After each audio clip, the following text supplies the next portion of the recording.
Poor single dad finds beaten paralyzed woman on roadside, shocked to learn who she is. When struggling carpenter Eli Porter found a broken woman left to die in a foggy ditch, he had no idea that carrying her 3 miles through the mist would unravel a conspiracy worth billions. The paralyzed stranger whispered a name that would change everything, but first, he had to save her life. Stay with me until the end of this incredible true story, and comment what city you're watching from so I can see how far this tale of second chances has traveled. This is a story about finding hope in the darkest places.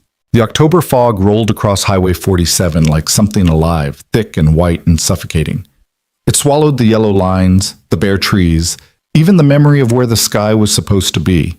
Eli Porter walked with his head down, hands shoved deep in the pockets of a canvas jacket that had seen better decades, his breath visible in small clouds that disappeared into the greater gray. His steel-toed boots crunched on gravel, the only sound in a world gone silent. It was 6:47 in the morning, and he was already late. The contracting job in Millerton was supposed to start at 7, and the foreman, a red-faced man named Duckett, who didn't tolerate excuses, had made it clear that latecomers could keep walking. Eli couldn't afford to keep walking. Not with Lily's school supplies still unpaid, not with the propane tank sitting at 15%, not with the stack of past due notices sitting on the kitchen counter like a deck of cards he'd already lost with. His truck had died 2 days ago. Transmission, probably. He didn't have the money to find out for sure, so he walked. 3 miles from the farmhouse to the highway, another 4 to the job site. 7 miles in fog so thick he could barely see 10 feet ahead. But 7 miles was nothing. He'd walked farther for less. A man did what he had to do when the world stopped offering choices. Eli was 34 years old, though he looked older. Grief had a way of carving years into a face. His hair was dark and too long, curling over his collar, and his jaw was shadowed with stubble he hadn't bothered to shave. His eyes, gray-blue, like winter water, carried the kind of tired that sleep couldn't fix. He'd been tired for 2 years now, ever since the accident that took Sarah. He didn't let himself think about Sarah in the mornings. Mornings were for moving forward, for putting one foot in front of the other, for surviving. Grief was for the nights, when Lily was asleep and the house was quiet, and the weight of everything he'd lost could press down on him without witness. But the fog had a way of bringing ghosts. He was thinking about Sarah's laugh, the way it used to fill up their little kitchen like sunlight, when he saw the shape in the ditch. At first he thought it was trash. A tarp, maybe, or a bag of old clothes someone had dumped. People did that out here, treated the back roads like their personal landfill. But something about the shape made him slow, made him stop. It was too intentional, too human. Eli squinted through the fog, took 3 steps closer. The shape moved. Jesus, he breathed, and then he was running. She was crumpled at the bottom of the shallow ditch, half hidden by dead leaves and mud. A woman, small and broken, wearing what had once been expensive clothes, now torn and filthy. Her legs were twisted at wrong angles, and one arm was flung out beside her like she'd been reaching for something. Her face was a horror show of bruises, swollen and dark, and there was blood, dried and fresh, matting her black hair to her skull. But her eyes were open. "Oh God," Eli said, dropping to his knees beside her. "Oh God, can you hear me?" The woman's lips moved, but no sound came out. Her eyes, dark brown, almost black, locked onto his with an intensity that made his chest tighten. She was trying to speak, trying so hard. "Don't," Eli said quickly, pulling off his jacket and draping it over her. "Don't try to talk. Just hold on, okay? I'm gonna get you help." He fumbled for his phone, already knowing it was useless out here. No signal. There was never a signal on this stretch of highway. The nearest house was 2 miles back, and the nearest payphone, if those even existed anymore, was probably in Millerton. The woman's hand shot out and grabbed his wrist with surprising strength. Eli froze. "Valeria," she whispered. Her voice was raw, barely audible. "My sister burned." "Your sister?" Eli leaned closer, trying to understand. "Your sister did this?" The woman's eyes fluttered. "Burned. My chair." "Your chair?" Eli looked around, confused, but there was nothing, just mud and leaves and the empty road.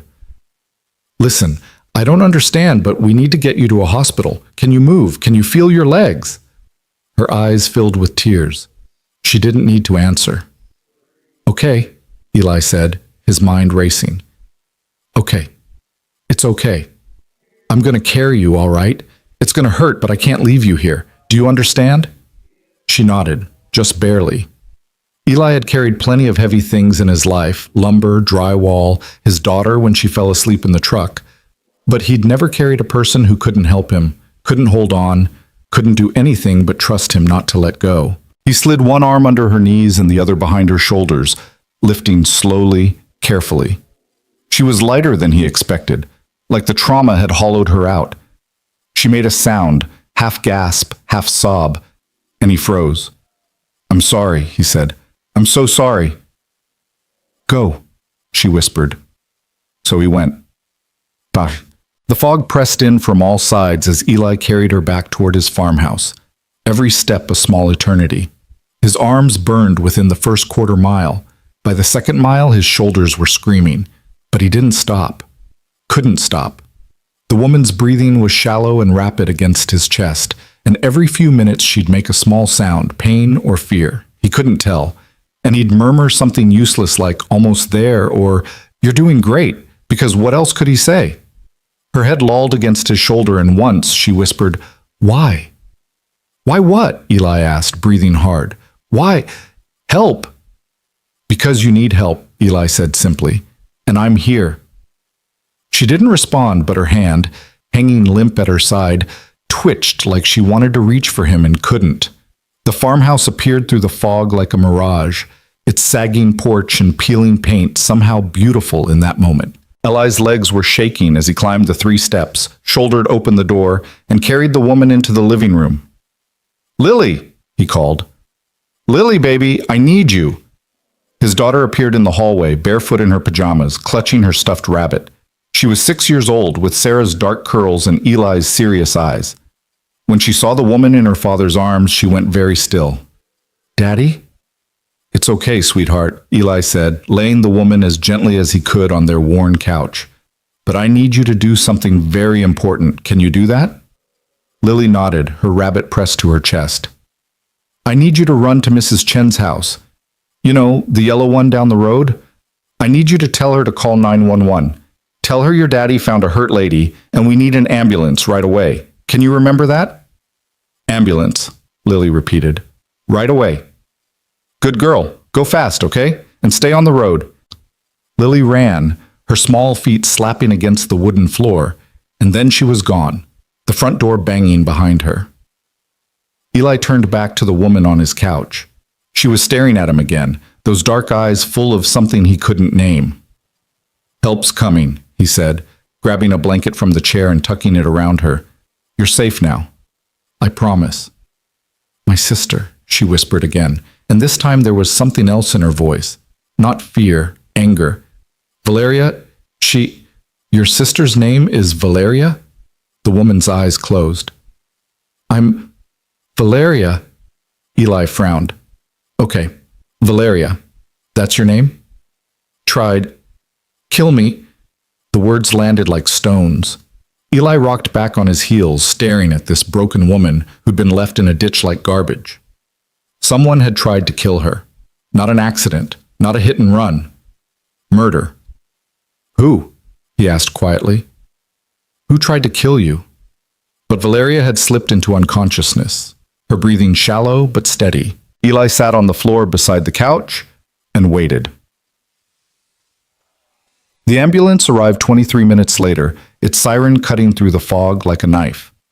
2 paramedics, a middle-aged man with kind eyes and a young woman with efficient hands, rushed in and took over with the smooth competence of people who'd seen worse.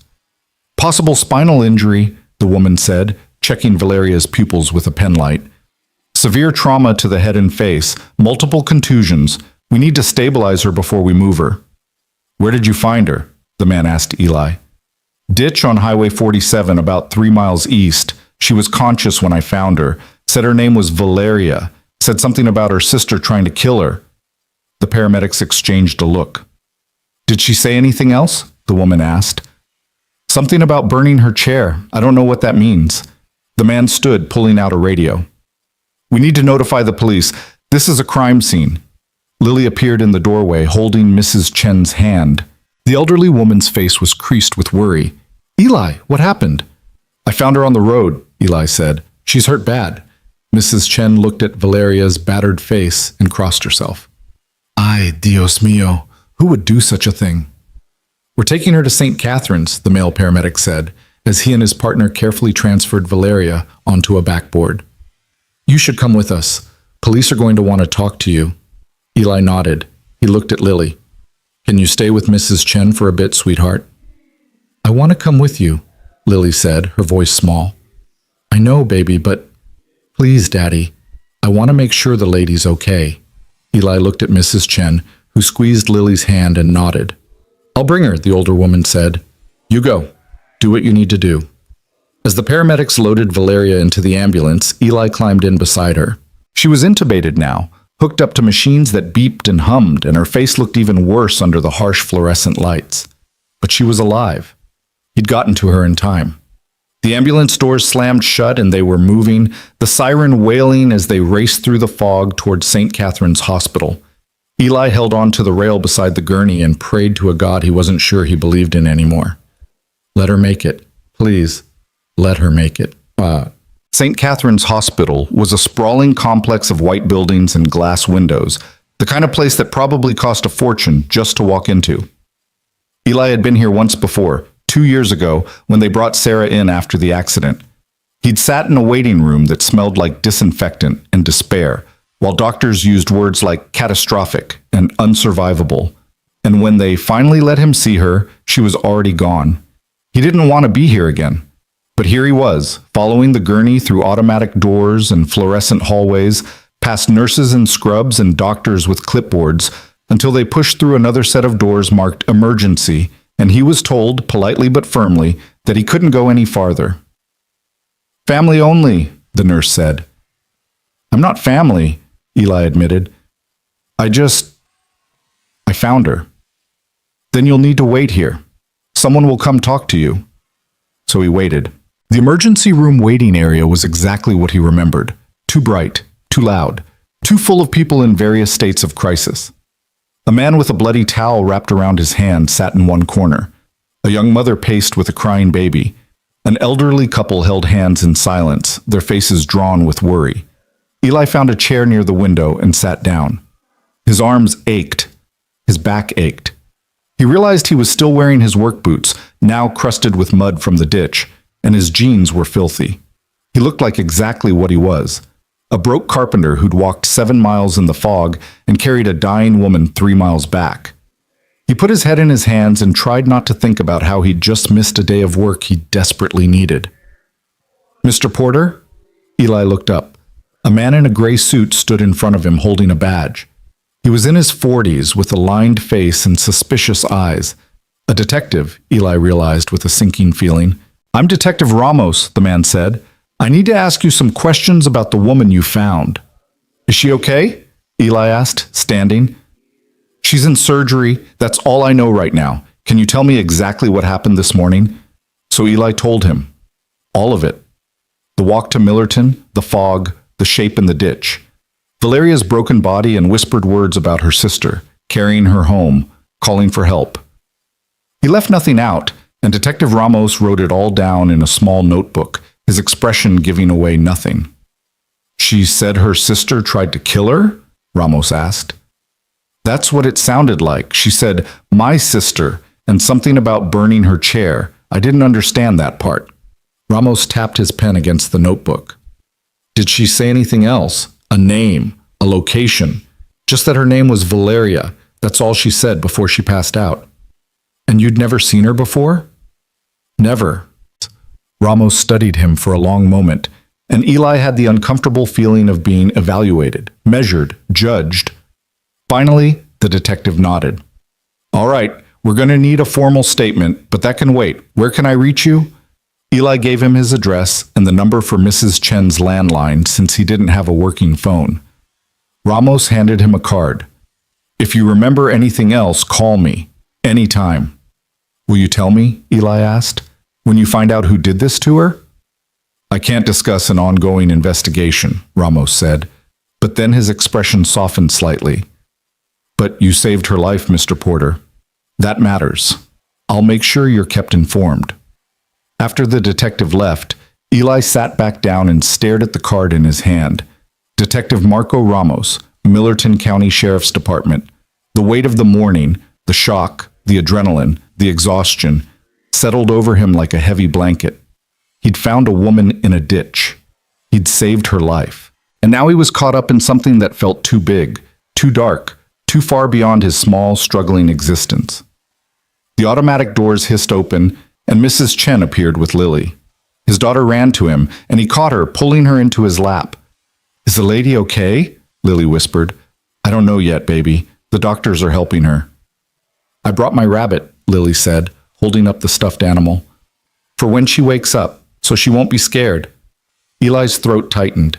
He kissed the top of Lily's head. "That's real sweet, Lily." They waited together, the three of them, as morning turned to afternoon and the fog outside finally began to lift. Eli dozed in the uncomfortable chair, Lily curled against his chest, Mrs. Chen knitting in the seat beside them. Hours passed. Nurses came and went. The man with the bloody hand was called back. The young mother stopped pacing. And then, finally, a doctor appeared. She was a woman in her 50s with steel-gray hair pulled back in a bun and eyes that had seen too much. "Are you the man who found Valeria Cross?" she asked. "Yes," Eli said, standing carefully so he wouldn't wake Lily. "Is she—" "She's alive," the doctor said. "But it's going to be a long road. She has 4 broken ribs, a fractured skull, severe internal bleeding that we had to repair, and—" She paused. "Her spine was injured. We won't know the full extent until the swelling goes down, but right now she has no movement or sensation below the waist." Eli felt the words like a punch.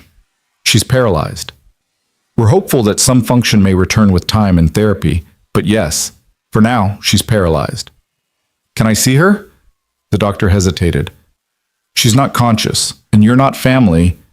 "I know I'm not family," Eli said quietly, "but she was alone in that ditch. Whoever did this to her left her to die. I just want her to know someone's here, that she's not alone." The doctor studied him for a moment, then nodded. 5 minutes. She's in ICU, room 12. Valeria Cross looked smaller than she had in the ditch, if that was possible. She was hooked up to more machines than Eli could count. Monitors that beeped, tubes that dripped, wires that connected her to things he didn't understand. Her face was cleaned up now, the blood washed away, but the bruises were even more vivid under the harsh lights. Purple and black and yellow, blooming across her skin like terrible flowers. Eli stood in the doorway, uncertain. He'd carried this woman 3 miles, held her life in his arms, but he didn't know her. Didn't know if she'd even want him here. But he'd made a promise. "You're safe now." He pulled a chair close to the bed and sat down. Lily's stuffed rabbit was still tucked under his arm, and he set it carefully on the table beside Valeria's head, where she'd see it when she woke up. "Hey," he said quietly. "I don't know if you can hear me, but you made it. You're at St. Catherine's Hospital, and the doctors say you're going to be okay. Well, mostly okay. There's some hard stuff ahead, but—" He paused, not sure what to say. "But you're not alone. I'm here. And I'm going to make sure you're safe until whoever did this to you is caught." Valeria didn't move, didn't respond. The machines kept beeping their steady rhythm. Eli sat there for the full 5 minutes, and when a nurse came to tell him time was up, he stood slowly.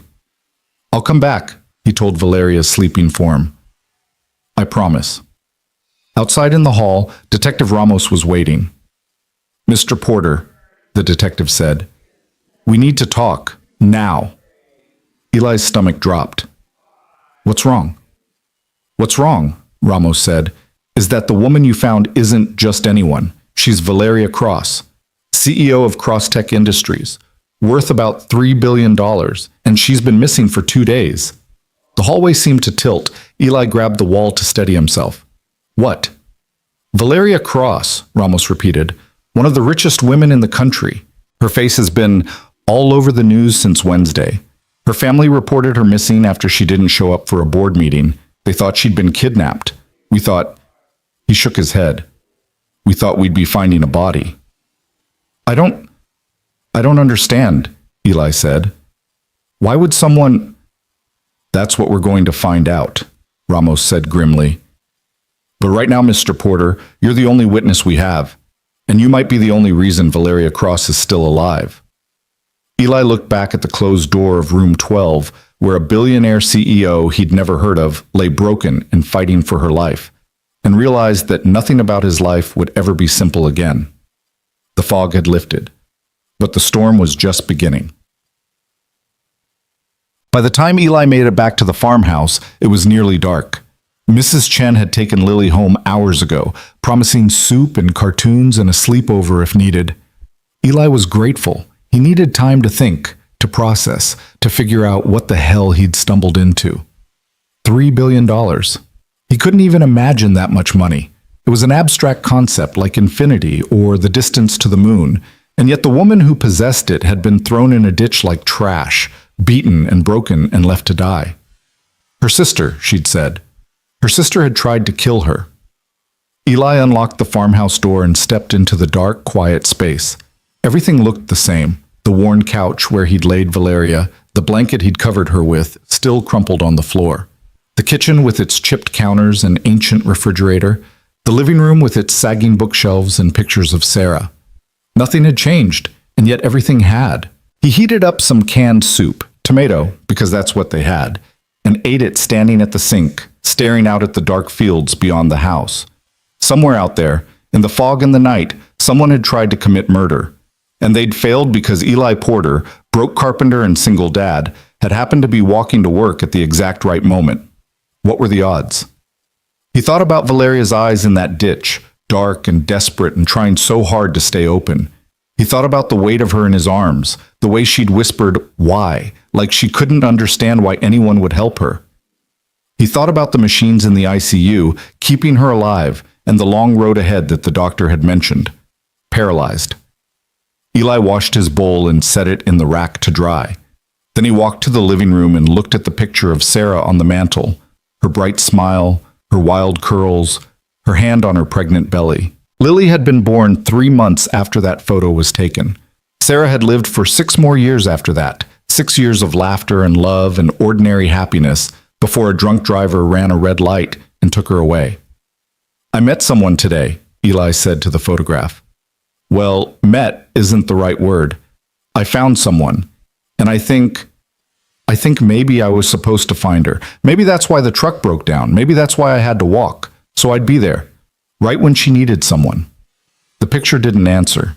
It never did. "I'm going to help her," Eli continued. "I don't know how yet, but she doesn't have anybody, and I know what that's like." He stood there for a long moment, looking at his wife's face, feeling the familiar ache of her absence. Then he turned off the lights and went upstairs to bed. Tomorrow, he'd go back to the hospital. Tomorrow, he'd figure out what came next. Tonight, he'd just be grateful that a woman named Valeria Cross was still breathing, because in the end, that's what mattered. Not the money, not the mystery, not the danger that was surely coming.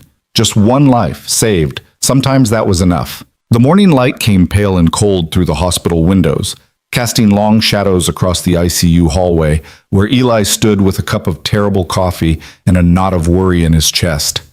He'd been back at St. Catherine's since 6 a.m., after dropping Lily at school with promises that yes, he'd check on the hurt lady, and yes, he'd bring back news. Detective Ramos had called the farmhouse at dawn, his voice tight with urgency. "We need you at the hospital, Porter. Valeria's awake, and she's asking for you." Now Eli waited outside room 12, watching through the glass as doctors moved around Valeria's bed, checking monitors and making notes on clipboards. She was propped up slightly, her dark hair matted against the white pillow, her face still a canvas of bruises, but her eyes were open, alert, alive. A nurse emerged, a young woman with kind eyes and purple scrubs. "You can go in now," she said, "but keep it brief. She's still very weak." Eli's hands were shaking as he pushed open the door. He didn't know why he was nervous. He'd already saved this woman's life, already carried her broken body through miles of fog. But that had been instinct, survival, the simple human act of helping someone in need. This was different. This was facing the person he'd saved, the billionaire CEO whose world he couldn't begin to understand, and having to find words that wouldn't sound foolish or small. Valeria's eyes found him immediately. For a long moment, they just looked at each other, this woman who'd been left for dead and this man who'd refused to leave her there. "You," she whispered. Her voice was raw, damaged, but there was strength underneath. "You're real. I thought maybe I dreamed you." Eli moved closer to the bed, his work boots loud on the tile floor. "I'm real. Name's Eli Porter." "Eli," she repeated, like she was testing the weight of it. "You carried me. I remember your voice in the fog. You kept talking to me." "Didn't know what else to do," Eli said, feeling heat rise in his face. "Seemed like you needed to hear someone." Valeria's eyes filled with tears. "You saved my life. I was there. Anyone would have—" "No." Her voice was suddenly fierce despite its weakness. "No, not anyone. Someone put me in that ditch, Eli. Someone left me there to die. And everyone who was supposed to protect me, everyone who was supposed to care, they let it happen." A tear slid down her bruised cheek. "But you, a stranger, you carried me out of hell." Eli didn't know what to say to that, so he said nothing. He just pulled the chair closer and sat down, the same chair he'd occupied yesterday, and waited. "The doctors told me," Valeria continued after a moment, "about my legs, about the paralysis. They said there might be improvement with therapy. I know what they said." Her jaw tightened. "I also know what they didn't say, that I might never walk again, that everything I was, everything I built, might be gone." "You're still here?" Eli said quietly. "That's what matters." Valeria laughed, a bitter sound. "Is it? I'm the CEO of a multi-billion-dollar company, Eli. Or I was. My stepsister Camille tried to have me killed because I wouldn't sell Crosstech to her investors. She burned my wheelchair. That's what I was trying to tell you in the ditch. I use a wheelchair sometimes for my chronic pain condition. She burned it in front of me before they—" Her voice broke. "Before they beat me and threw me away." The casual cruelty of it hit Eli like a fist. "Your own sister did this?" "Stepsister," Valeria corrected. "And yes, with help from 3 board members who wanted me gone. They all thought I was too difficult, too stubborn, too unwilling to compromise my vision for their profits." She looked at him with those dark eyes that had haunted his dreams. "They were right. I am stubborn, and now I'm paying for it." The door opened before Eli could respond. Detective Ramos entered, followed by a woman in an expensive gray suit. A lawyer, Eli guessed from the briefcase and the aura of controlled authority she carried like a weapon. "Ms. Cross," Ramos said, "this is Assistant District Attorney Jennifer Walsh.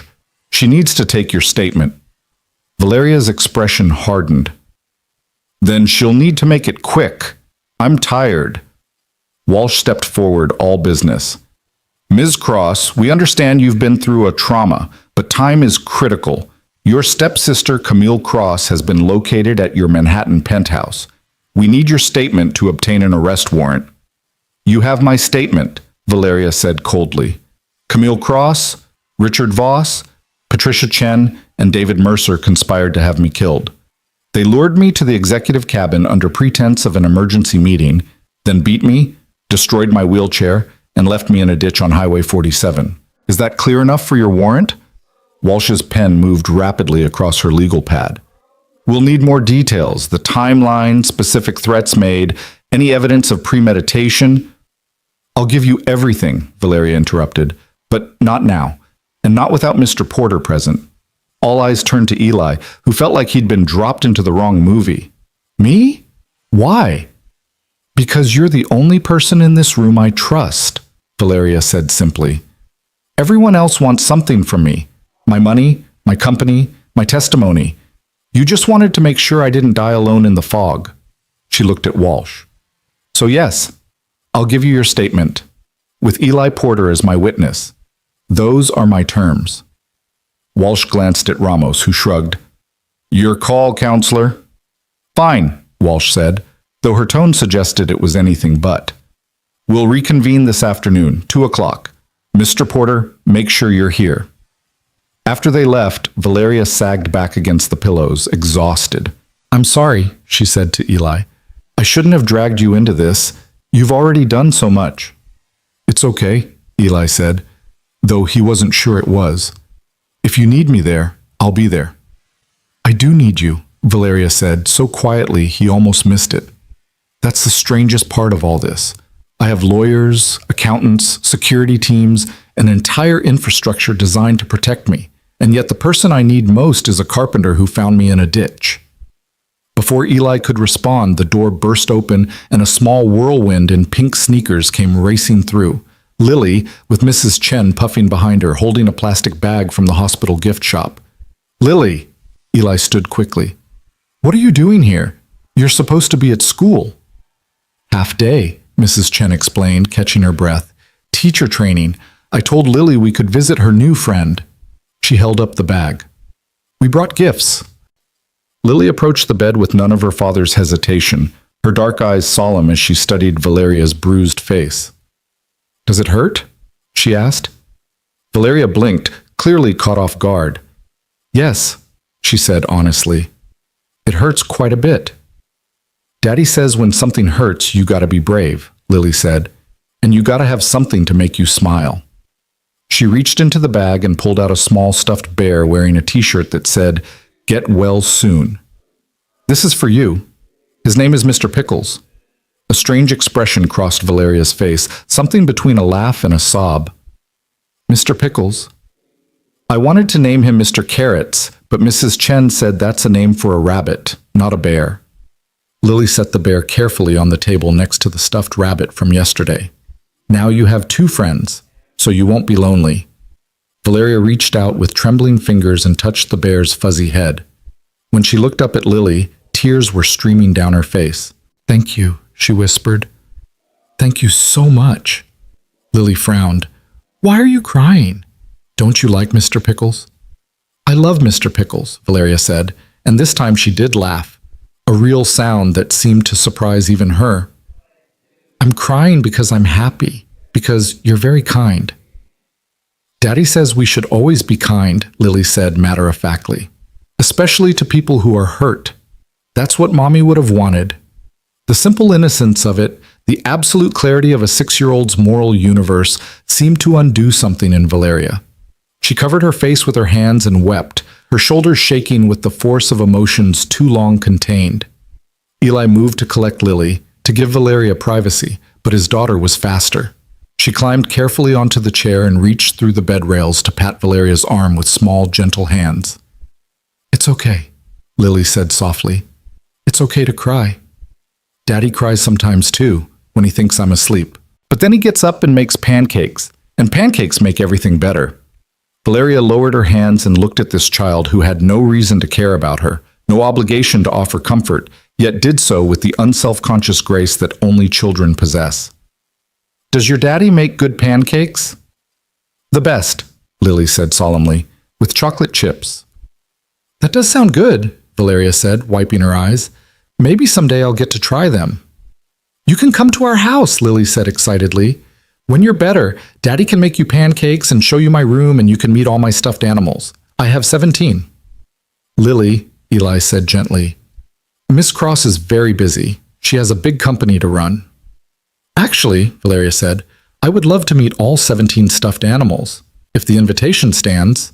Lily beamed. It stands! Doesn't it, Daddy?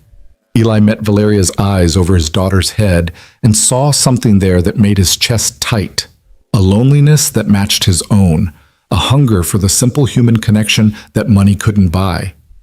Yeah, he said. It stands. Mrs. Chen cleared her throat. We should let Ms. Cross rest. Come, Lily, we'll go get some lunch and come back later. Can I read to her first? Lily asked, like I did for Mommy in the hospital before... The unfinished sentence hung in the air. Eli's throat closed. He'd forgotten that Lily remembered that. Those last days when Sarah was unconscious and Lily had insisted on reading her favorite stories aloud, believing somehow that her mother could still hear. "I would love that," Valeria said, her voice thick. "What book did you bring?" Lily pulled a worn copy of Where the Wild Things Are from her backpack. "It's my favorite. Mommy used to read it to me every night." So Lily read, her small voice careful with each word, and Valeria listened with an attention that suggested this was the most important thing in the world. Eli stood by the window, looking out at the parking lot and trying to understand how his life had become this. Standing in a hospital room while his daughter read to a billionaire, both of them connected by trauma and loss and the strange mercy of chance. When Lily finished, she closed the book with satisfaction. "The end. Did you like it?" "I loved it," Valeria said. "Will you come back and read to me again?" "Every day," Lily promised, "until you're all better." After Mrs. Chen took Lily for lunch, Eli started to follow, but Valeria stopped him. "Wait, please, just stay a little longer." He stayed. They sat in silence for a while, the machines beeping their steady rhythm, the hospital sounds filtering through the door, intercoms, footsteps, distant conversations. Finally, Valeria spoke. "I built Crosstech from nothing," she said, staring at the ceiling. "My father started it, yes, but it was a small manufacturing company when I took over at 25. I made it what it is, a technology empire. 15,000 employees, operations in 32 countries, $3 billion in annual revenue." She paused. "And my stepsister tried to take it all away because I wouldn't make her rich fast enough." "The police will get her," Eli said. "She'll pay for what she did." "Will she?" Valeria's laugh was bitter. "Camille has lawyers, Eli.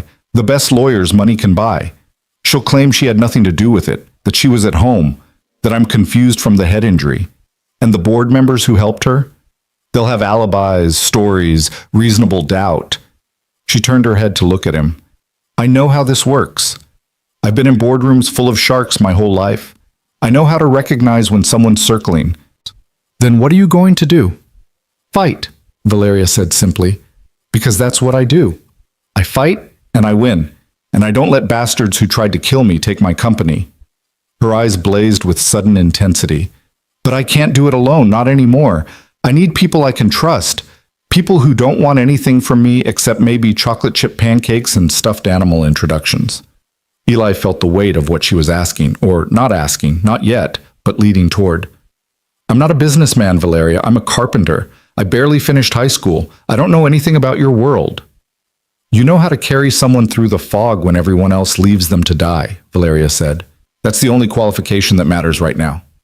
Before Eli could respond, Detective Ramos returned, his expression grave. "Ms. Cross, we have a problem.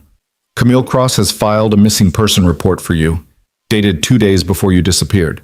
She's claiming she was worried about your mental state, that you'd been behaving erratically. She's got witnesses, documentation, everything." Valeria's face went white. "She's trying to say I'm incompetent, that I can't run the company." "Worse," Ramos said. "She's got a board meeting scheduled for tomorrow morning. Emergency vote on your removal as CEO due to incapacity. If that vote passes..." He didn't need to finish. "They'll take everything," Valeria whispered.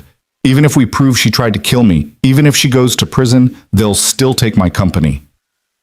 Eli watched the devastation wash over her face and felt something fierce rise in his chest. This woman had been beaten, paralyzed, left for dead, and still they were trying to destroy her.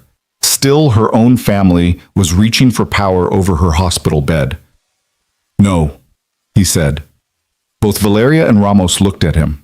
"No," Eli repeated, surprised by the certainty in his own voice. "They don't get to do this. We don't let them." "Eli," Valeria said gently, "you don't understand. I understand plenty." Eli interrupted. "I understand that people with money think they can do whatever they want. I understand that you're lying in that bed because your sister valued dollars over your life. I understand that if we let them vote you out tomorrow, everything you built disappears and they win." He leaned forward. "But I also understand that you're alive. You're still here, still breathing, still able to fight. So we fight." "How?" Valeria asked, and there was desperate hope in the word. "I can't even get out of this bed. How am I supposed to stop a board meeting? Ramos cleared his throat. Actually, Ms. Cross, you don't need to be physically present. Crosstech bylaws allow for remote attendance at board meetings.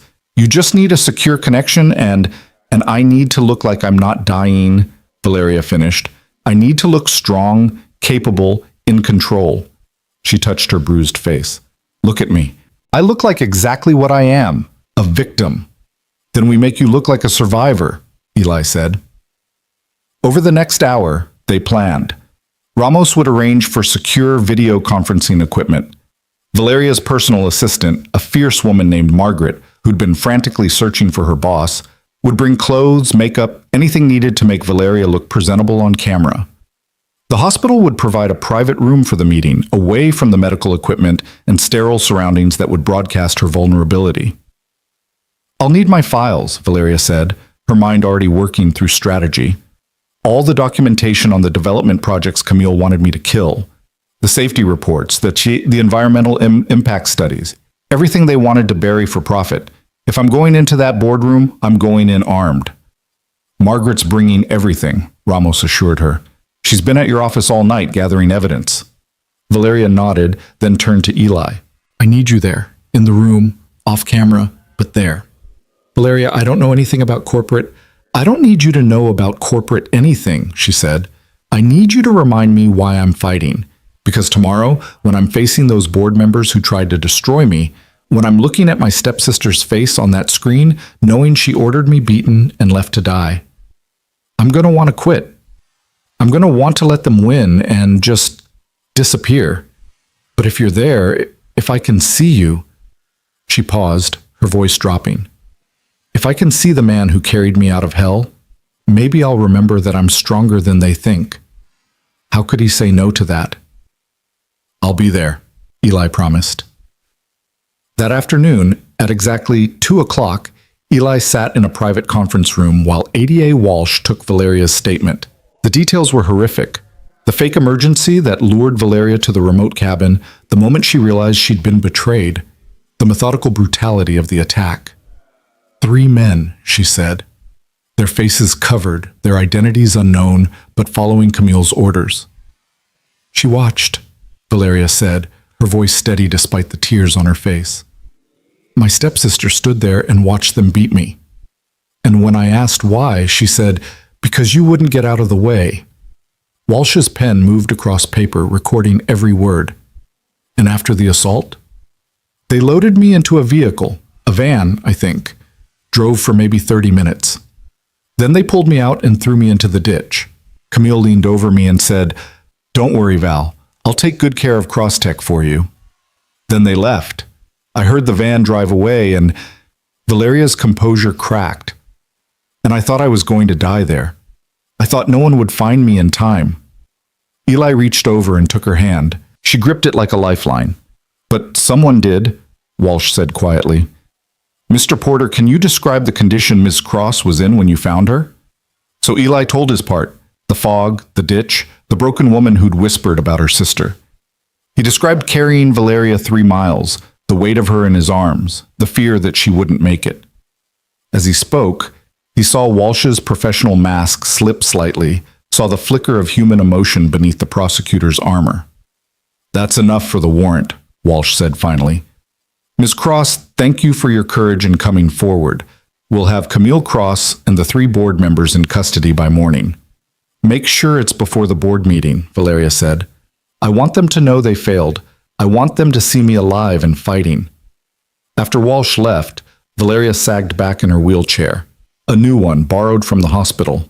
The statement had taken everything she had. Eli could see exhaustion written in every line of her body. Let me take you back to your room, he said gently. Not yet. Valeria looked up at him.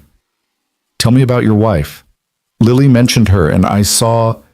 She gestured to his left hand, to the worn gold band he still wore.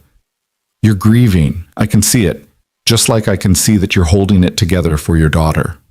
Eli sat down heavily in the chair across from her. No one had asked about Sarah in a long time. Most people didn't know what to say, so they said nothing. The silence had become its own kind of burden. Sarah died 2 years ago, he said. Car accident. Drunk driver ran a red light, hit her on the driver's side. She didn't. It was instant. That's what they told me. That she didn't suffer. He twisted the ring on his finger. Lily was 4, old enough to understand mommy wasn't coming home, but not old enough to understand why. I'm so sorry, Valeria said, and the sympathy in her voice was genuine, untainted by pity. The insurance money ran out fast, Eli continued. Medical bills from the pregnancy, Lily was premature, spent weeks in ICU, the funeral, the debt Sarah and I had been carrying, and then it was just me and Lily and a farmhouse that's falling apart and never enough money to fix anything. He looked up at her. That's why I was walking to Millerton yesterday. My truck died and I can't afford to fix it, but I had a contracting job that might have paid enough to keep the lights on another month. Instead, I found you. And missed the job, Valeria said. Yeah. How much was it going to pay? Eli shook his head. Doesn't matter now. It matters to me. How much? 200 for the day, maybe more if the job ran long. Valeria was quiet for a moment. Then she said, I want to hire you. Hire me? For what? For whatever needs doing. Carpentry, repairs, renovations. I have properties that need work. Real work, Eli, not charity. I'll pay you a fair wage, better than fair, and you'll have steady income. She held up a hand before he could protest. I know what you're thinking, that this is payment for saving my life, that I'm trying to be noble. But that's not it. I need people around me I can trust. People who see me as Valeria, not as a billion-dollar asset. You've already proven you're that person. So let me hire you, not as thanks, but as investment in the thing I need most right now, loyalty. Eli wanted to say no, wanted to refuse on principle, to maintain his independence, to not become one more person on Valeria Cross's payroll. But he thought about Lily, about the school supplies and the propane tank and the mortgage payments he'd been juggling like grenades. He thought about dignity and pride and how neither of those things kept a 6-year-old warm in winter. Okay, he said, but we do it right. Contract, payment schedule, expectations. I work for what I earn. Deal. Valeria extended her hand and they shook on it. A carpenter and a CEO, bound together by fog and chance and the strange alchemy of survival. That evening, Eli returned to the farmhouse to find Mrs. Chen's car still in the driveway and the smell of something delicious wafting from the kitchen. He found his daughter at the table, carefully coloring a picture of a bear in a hospital bed. It's for Ms. Valeria, Lily explained, so she knows Mr. Pickles is taking good care of her. Mrs. Chen emerged from the kitchen with a steaming pot of pho. You look exhausted, mijo. Sit.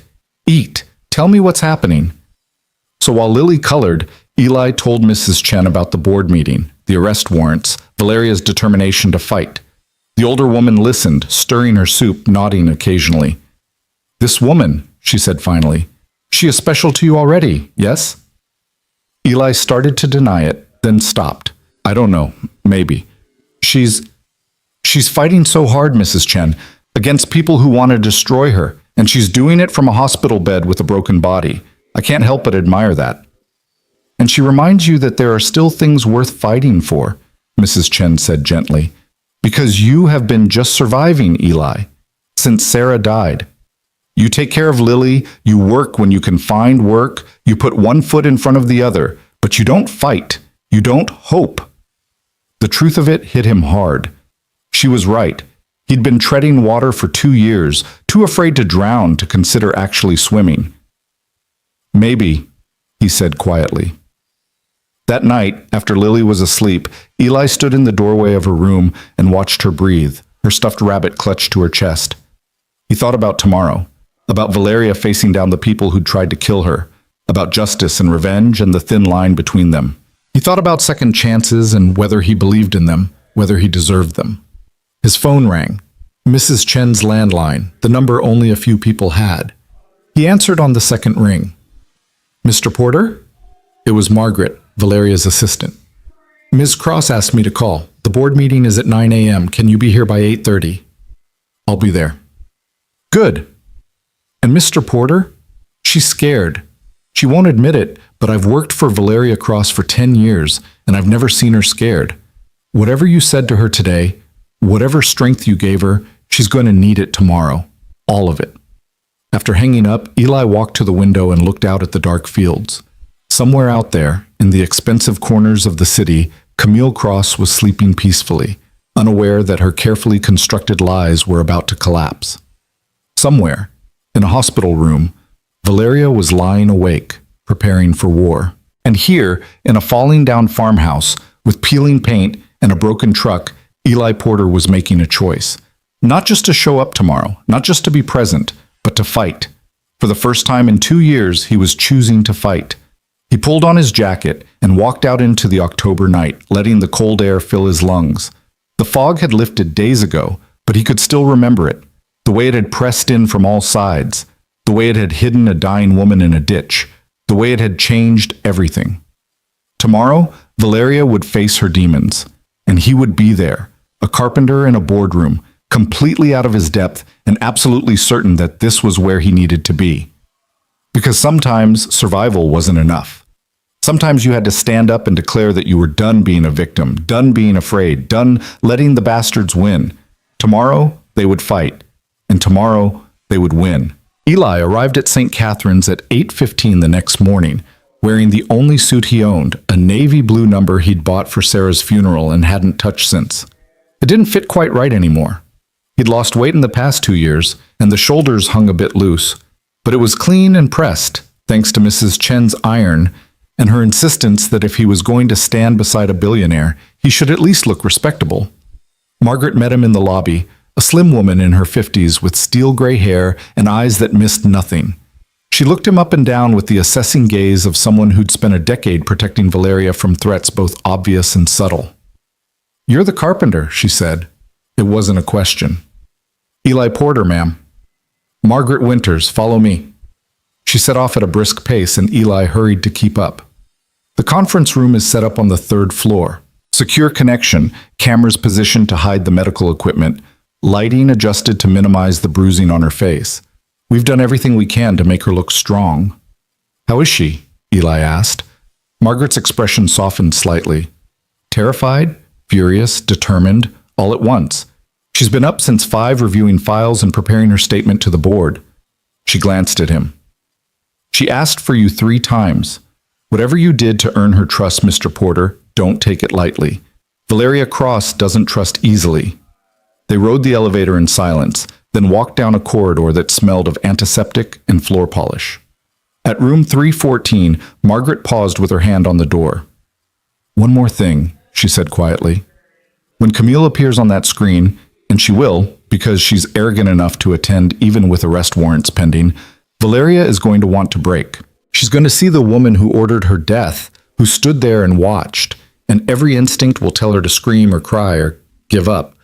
Your job is to keep her anchored, to remind her why she's fighting. Can you do that?" "Yes," Eli said, though his heart was hammering against his ribs. Margaret nodded and opened the door. The conference room had been transformed into something that looked more like a professional office than a hospital space. The medical bed was gone, replaced by a high-backed leather chair positioned behind a mahogany desk. Valeria sat in her wheelchair at the desk, and for a moment Eli barely recognized her. She wore a black suit jacket over a cream blouse, her dark hair pulled back in a sleek bun. Makeup covered most of the bruising, though nothing could completely hide the swelling around her left eye or the cut on her lip. But it was her expression that transformed her. Gone was the vulnerable woman from yesterday's hospital bed, replaced by the steel-eyed CEO who'd built an empire. "Eli," she said, and her voice was steady, "thank you for coming." "Wouldn't miss it," he said, moving to stand beside the desk, just out of camera range as they'd planned. A technician was adjusting the camera angle, and another was testing the audio connection. On the large monitor mounted on the wall, Eli could see a feed of an ornate boardroom, all dark wood paneling and leather chairs. 11 seats arranged around a massive table, most of them already occupied. "5 minutes, Ms. Cross," the technician said. Valeria's hands were trembling. She noticed Eli noticing and gave him a rueful smile. "Not quite as confident as I look." "You look like you could buy and sell everyone in that room," Eli said. "I could," Valeria replied, "but that's not enough anymore. They want me gone, and they're willing to destroy everything I've built to make it happen." She took a breath.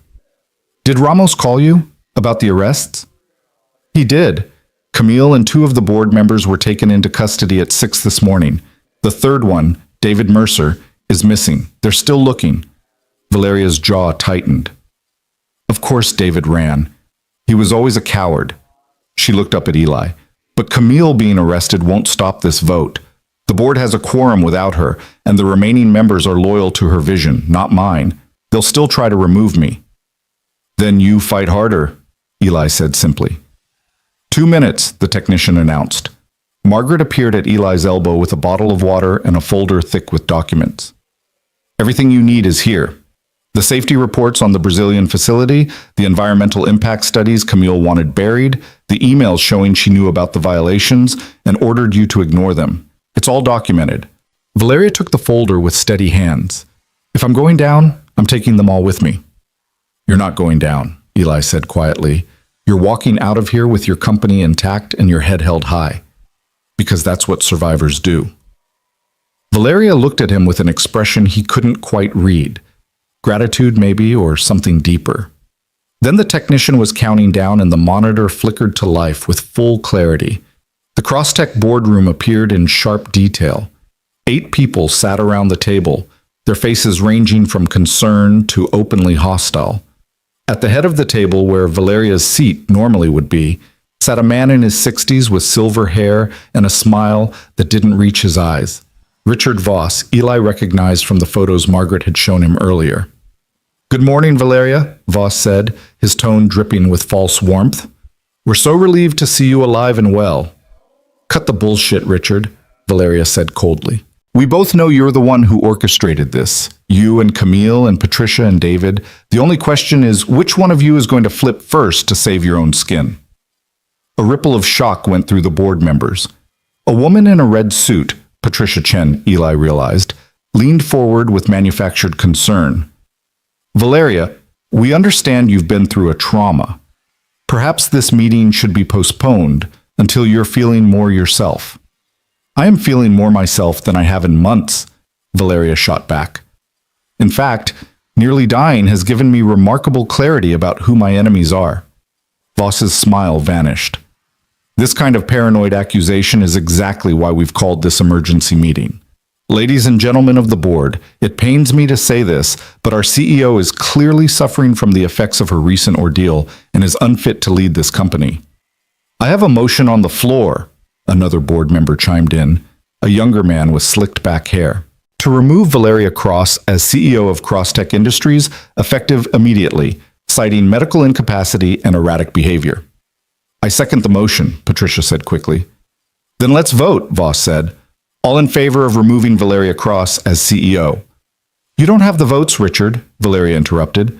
Her voice was calm, but Eli could see her knuckles white where she gripped the edge of the desk.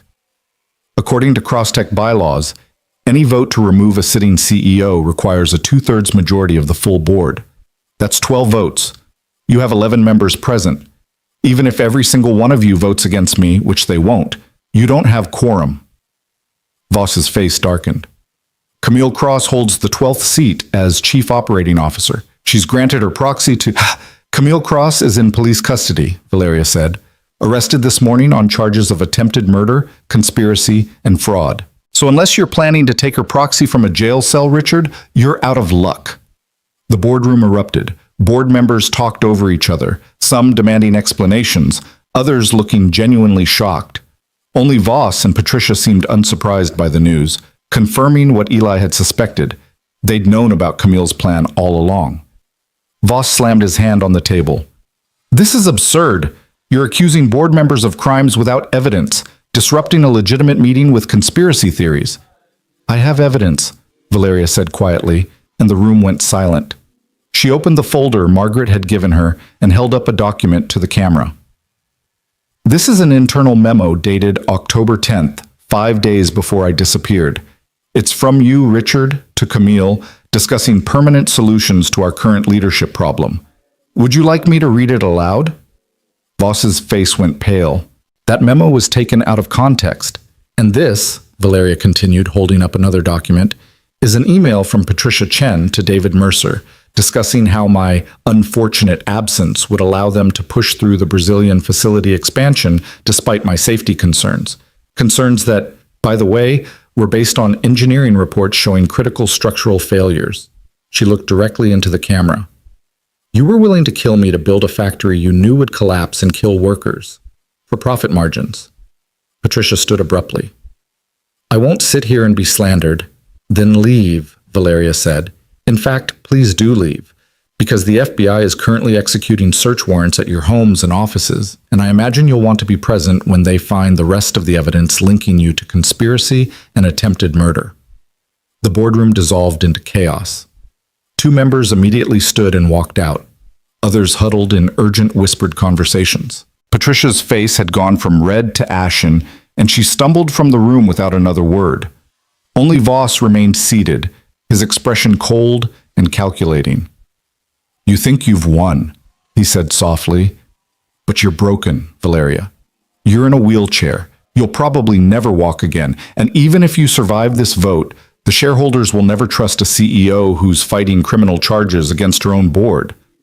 I'm not fighting criminal charges, Valeria said. I'm the victim, Richard, and the shareholders will see exactly what you are, a man who tried to murder his CEO for profit. She leaned forward slightly, and Eli saw the steel underneath her composure. But you're right about one thing. I am broken. You and Camille and your hired thugs broke me. You beat me, paralyzed me, and left me in a ditch to die. Her voice dropped. But I survived. And I'm going to make sure everyone knows what you did. Voss stood, straightening his tie. We'll see what the courts say about that. And in the meantime, Crosstech will continue under acting leadership. There is no acting leadership, another board member interrupted, an older man Eli hadn't noticed before, with white hair and kind eyes. I'm calling for a vote of no confidence in Richard Voss as board chairman, effective immediately. All in favor? 5 hands went up. The remaining board members looked stunned. Motion carries, the white-haired man said. Richard, you're removed as chairman pending investigation. This meeting is adjourned until we can convene with proper legal counsel and law enforcement present. The monitor went dark. For a long moment, Valeria just sat there, staring at the blank screen. Then her hands started shaking. Then her shoulders. Then she was sobbing, great wrenching sobs that seemed to tear out of her chest. Eli was beside her in an instant, kneeling next to the wheelchair. Hey, it's okay. You did it. You won. I didn't win anything, Valeria gasped between sobs. They're still out there. Camille and Richard and all of them. They'll get lawyers, they'll fight the charges, and even if they lose, my company is broken. My board is broken. Everything I built is still standing, Eli said firmly. He took her hands, stilling their trembling. Valeria, look at me. Look at me. She did, her eyes red and swimming with tears. You just faced down the people who tried to kill you, Eli said. You looked them in the eye and told them you survived, and you're not backing down. That's not losing, that's winning in the only way that matters. But what if it's not enough, Valeria whispered. What if they find a way to take it all anyway? Then you build something new, Eli said. Because that's what you do. That's who you are. You're the woman who built an empire from nothing. You think a few corrupt board members can stop that? Valeria laughed through her tears, a broken sound. You make it sound so simple. It is simple, Eli said. Not easy, but simple. You stand up, you fight, you keep going. That's all survival is. Margaret appeared with tissues and water, her own eyes suspiciously bright. That was extraordinary, she said quietly. I've been with you for 10 years, Valeria, and I've never seen anything like that. I wanted to quit, Valeria admitted, taking the tissues. Halfway through, when Richard started talking about how I was broken, I wanted to just give up and disappear. But you didn't, Margaret said. Because Eli was there, Valeria said, looking at him. Because I could see him out of the corner of my eye, and I remembered that someone thought I was worth carrying through 3 miles of fog. If I was worth that, then maybe I was worth fighting for too. Eli didn't know what to say to that, so he just squeezed her hand and let her cry until the tears ran out. The rest of the morning was a blur of police interviews, lawyer consultations, and phone calls with shareholders demanding explanations. Margaret handled most of it with ruthless efficiency, but Valeria insisted on taking certain calls herself. The ones from employees worried about their jobs, the ones from partners concerned about the company's stability. She reassured each one with a steadiness that belied her exhaustion, promising that Crosstech would weather this storm. By early afternoon, Eli had to leave to pick up Lily from school. He found Valeria back in her hospital room, staring out the window at the gray November sky. "I have to go get my daughter," he said from the doorway. "But I can come back later if you need." "Bring her with you," Valeria interrupted. "Please, I could use the company, and—" She smiled slightly. "I promised I'd hear about all 17 stuffed animals." So that evening, Eli returned with Lily, who'd insisted on bringing not only all 17 stuffed animals, but also 3 books, a coloring book, and a bag of cookies Mrs. Chen had baked. They found Valeria sitting up in bed looking more like herself, the makeup washed off, comfortable clothes replacing the suit, her hair down around her shoulders. "You came!" Valeria's face lit up when she saw Lily. "I brought everybody," Lily announced, dumping her bag of stuffed animals onto the foot of the bed. "This is Mr. Whiskers, and this is Princess Buttercup, and this is Captain Fluffy Pants.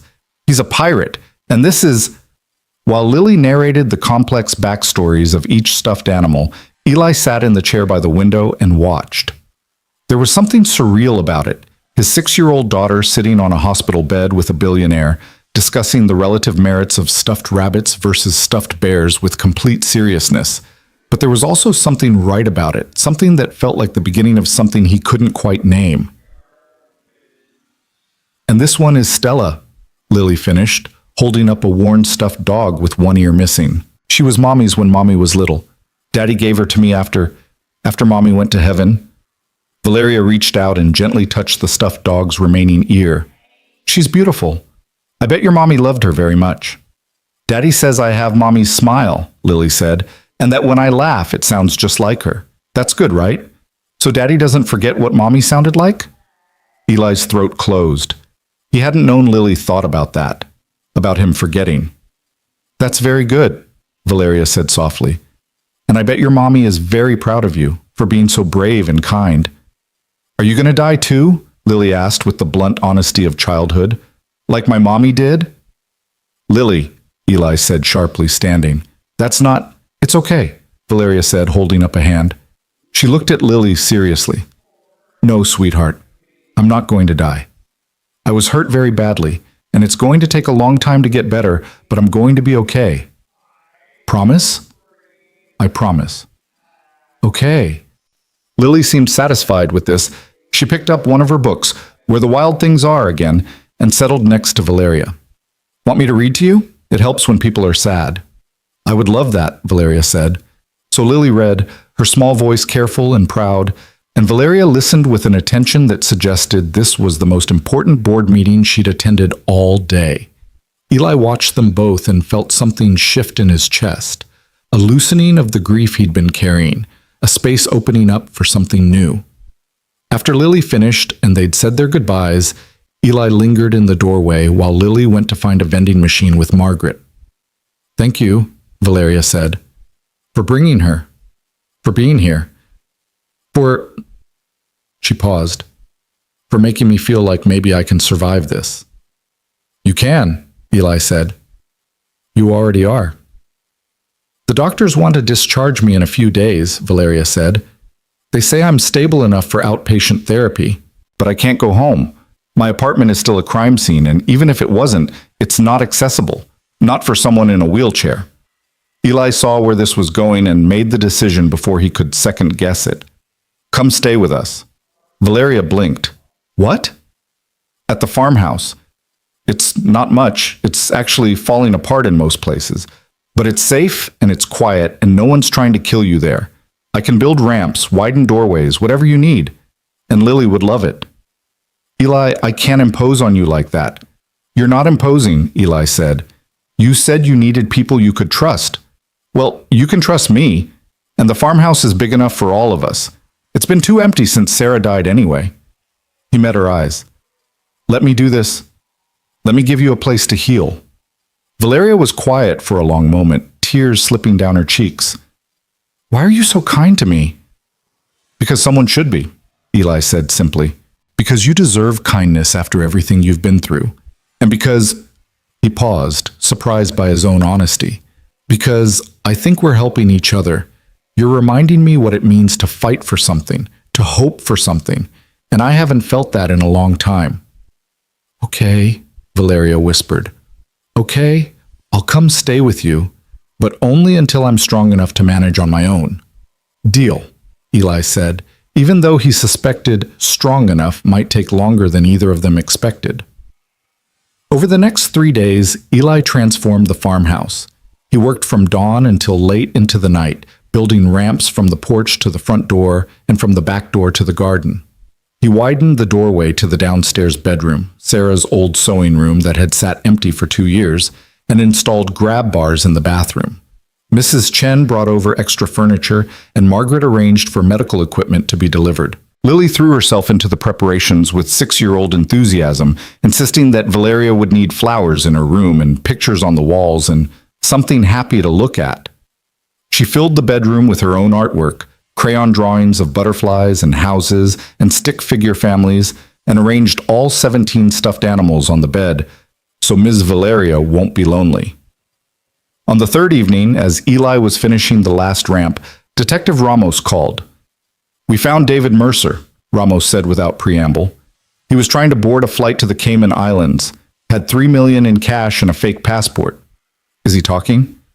"Singing like a canary. He's given us everything. Dates, recordings, bank transfers showing payments from Camille to the men who attacked Valeria. We've got an airtight case." "And Camille?" "Denying everything. But it won't matter. Between Mercer's testimony and the evidence Valeria provided, the DA is confident. This is going to trial, and they're all going down." Ramos paused. "You should tell Valeria. She'll want to hear it from someone she trusts." When Eli brought the news to the hospital that evening, Valeria's reaction surprised him. She didn't celebrate or cry or show any visible emotion. She just nodded slowly and said, "Good. That's good." "Are you okay?" Eli asked. "I don't know," Valeria admitted. "I thought I'd feel something, relief maybe, or satisfaction, but mostly I just feel tired." She looked at him. "Is that wrong? To not feel anything when the people who tried to kill me are finally being held accountable?" "I think you've been in survival mode for so long that you don't know how to feel anything else yet," Eli said, "but that'll come. When you're ready, when you're safe." "Will I ever really feel safe again?" Valeria asked quietly. "Yes," Eli said with certainty he didn't entirely feel. "Maybe not tomorrow or next week, but someday. I promise." The day Valeria was discharged, the hospital parking lot was swarming with media. Cameras, reporters, vans with satellite dishes, all of them desperate for a statement from the CEO who'd survived an assassination attempt and then destroyed her would-be killers from a hospital bed. Margaret had arranged for a security team, and they formed a tight barrier around Valeria's wheelchair as they moved toward the waiting vehicle. But Valeria stopped halfway across the lot and held up a hand. "I'll give them a statement," she said. "Valeria, you don't have to," Margaret began. "I know, but I want to." Valeria straightened in her wheelchair and faced the cameras. The reporters surged forward, shouting questions, but she waited until they quieted. "3 weeks ago," she said, her voice clear and steady, "my stepsister and 3 members of my board of directors conspired to have me killed. They lured me to a remote location, had me beaten and paralyzed, and left me in a ditch to die. They did this because I refused to compromise the safety of our employees for profit. They did this because they valued money over human life." The cameras flashed like lightning. "But I survived," Valeria continued. "I survived because a good man named Eli Porter found me and refused to leave me to die. He carried me 3 miles through the fog to save my life, and he asked for nothing in return. He reminded me that there are still people in this world who choose kindness over cruelty, who choose courage over convenience." She looked directly into the cameras. "To everyone watching this, to my employees, my partners, my shareholders, I want you to know that Crosstech will emerge from this stronger than ever. We will rebuild our board with people of integrity. We will continue to prioritize safety and ethics over profit, and we will never, ever compromise our values for convenience." "Ms. Cross," a reporter shouted, "are you planning to return as CEO?" "I never stopped being CEO," Valeria said simply. Then she nodded to her security team and they rolled her toward the car. Eli was waiting by the vehicle. His truck had finally been fixed with money from his first payment from Valeria, and he helped transfer her from the wheelchair into the passenger seat while Margaret folded the chair into the back. "That was a hell of a speech," Eli said as he climbed into the driver's seat. "I meant every word," Valeria said. Then she smiled. A real smile, the first he'd seen that reached her eyes. "Take me home, Eli." Home. The words settled over both of them with unexpected weight. "Yes, ma'am," Eli said, and drove them toward the farmhouse, toward whatever came next, toward the complicated and uncertain future they were building together, one day at a time. The November sun was setting as they pulled up the long gravel drive, painting the fields in shades of orange and gold. The farmhouse looked different somehow, still old and worn, but welcoming now, with lights glowing in the windows and smoke curling from the chimney. Lily burst through the front door before Eli had even turned off the engine, Mrs. Chen following at a more sedate pace. "You're here! You're really here!" Lily danced with excitement as Eli unloaded the wheelchair.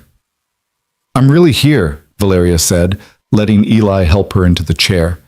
She looked up at the farmhouse with its peeling paint and crooked shutters and ramps that still smelled of fresh lumber. "It's perfect."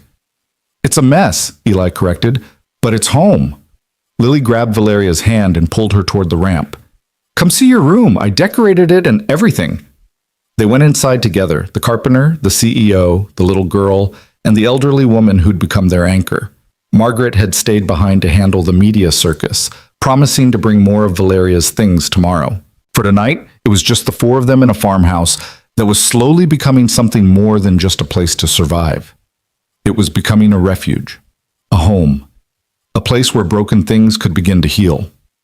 Lily gave Valeria a full tour, pointing out every modification Eli had made, every picture she'd drawn, every carefully placed stuffed animal. In the bedroom, Valeria sat in her wheelchair and looked around at the cheerful chaos. The flowers in mason jars, the crayon drawings taped to every available surface, the handmade "Welcome Home" banner hanging crookedly above the bed. "It's beautiful," Valeria said, her voice thick with emotion. "Thank you, Lily. Thank you so much." "You're part of our family now," Lily said matter-of-factly. "Daddy said so. That means you stay forever." Over Lily's head, Valeria's eyes met Eli's. He saw the question there, the vulnerability, the fear of hoping for something permanent. "As long as you need," he said quietly. "We're not going anywhere." That night, after Mrs. Chen had gone home and Lily was asleep, Eli found Valeria sitting by the fireplace in the living room, wrapped in a blanket and staring at the flames. "Can't sleep?" he asked, settling into the chair across from her. "Too quiet," Valeria said. "I lived in the city for so long. There was always noise, always something happening. This silence is—" She paused. "It's peaceful, but it's also making me think too much." "About what?" "About how close I came to dying, about how different my life is going to be now, about whether I can really rebuild everything or if I'm just fooling myself." She looked at him. "Tell me the truth, Eli. Do you think I can do this? Can someone like me, paralyzed, damaged, with a company in chaos, really come back from this?" Eli was quiet for a moment, choosing his words carefully. Sarah was pregnant with Lily when she got diagnosed with preeclampsia. Severe case. The doctor said she might not survive the delivery, that we should consider termination, but Sarah refused. She said if there was even a chance we could both survive, she was taking it, and she fought. God, she fought so hard. Special diet, bed rest, constant monitoring. It was hell. "What happened?" Valeria asked softly. "Lily was born 3 months early, weighing 2 pounds. Sarah nearly died, but they both made it. Against the odds, against what the doctors predicted, against everything, they both survived." He leaned forward. "My point is, Sarah taught me that survival isn't about what's probable or easy. It's about being too stubborn to quit. And from what I've seen, Valeria, you're the most stubborn person I've ever met. So yeah, I think you can do this."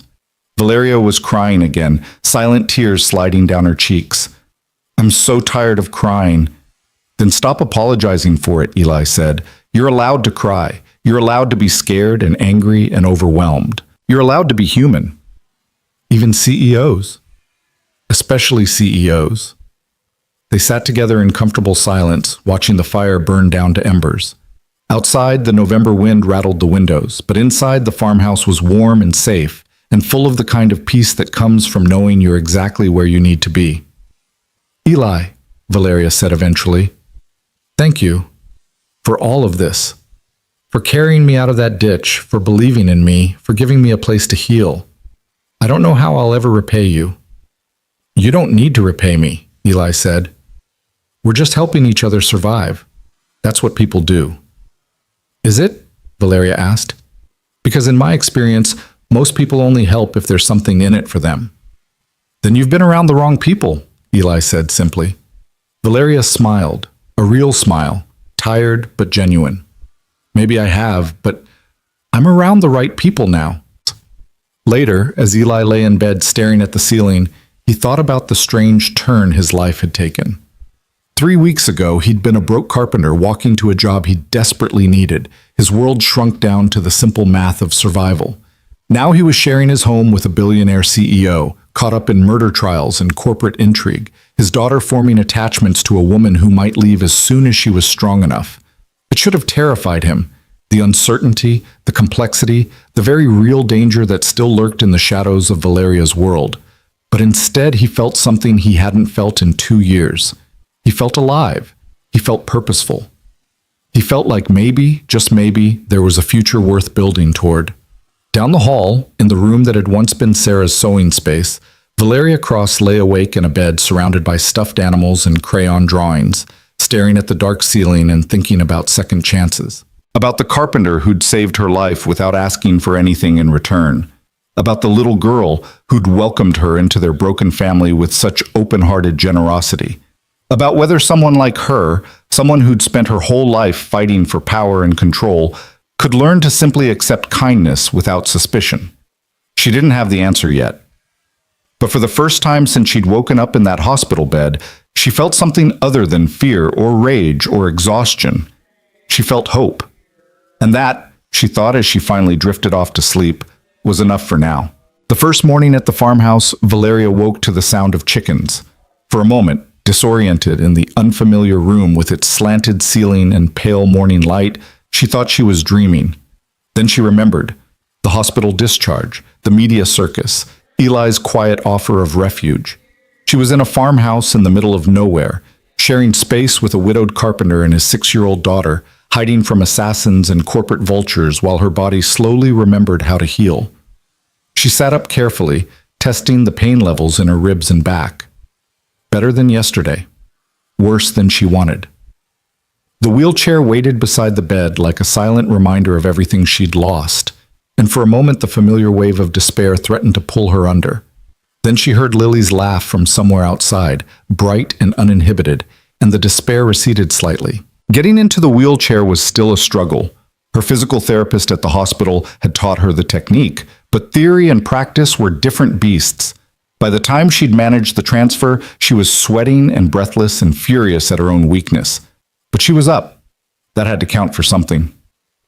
She found them in the kitchen, Eli at the stove flipping pancakes while Lily sat at the table with a coloring book, her tongue stuck out in concentration. The room smelled like coffee and maple syrup and something indefinably homey that made Valeria's chest ache with longing for something she'd never had. "Good morning," Eli said, looking up with a smile. "Hope we didn't wake you. Lily insisted we make chocolate chip pancakes for your first breakfast here." "I told you she'd love them," Lily said proudly. "Everybody loves Daddy's pancakes." "I'm sure I will too," Valeria said, rolling herself to the table. The wheelchair fit easily through the widened doorway. Eli's modifications were already making a difference. "Thank you both for letting me stay here. I know it's an imposition." "Stop," Eli said gently, sliding a plate in front of her. 3 perfect pancakes studded with chocolate chips, butter melting into golden pools.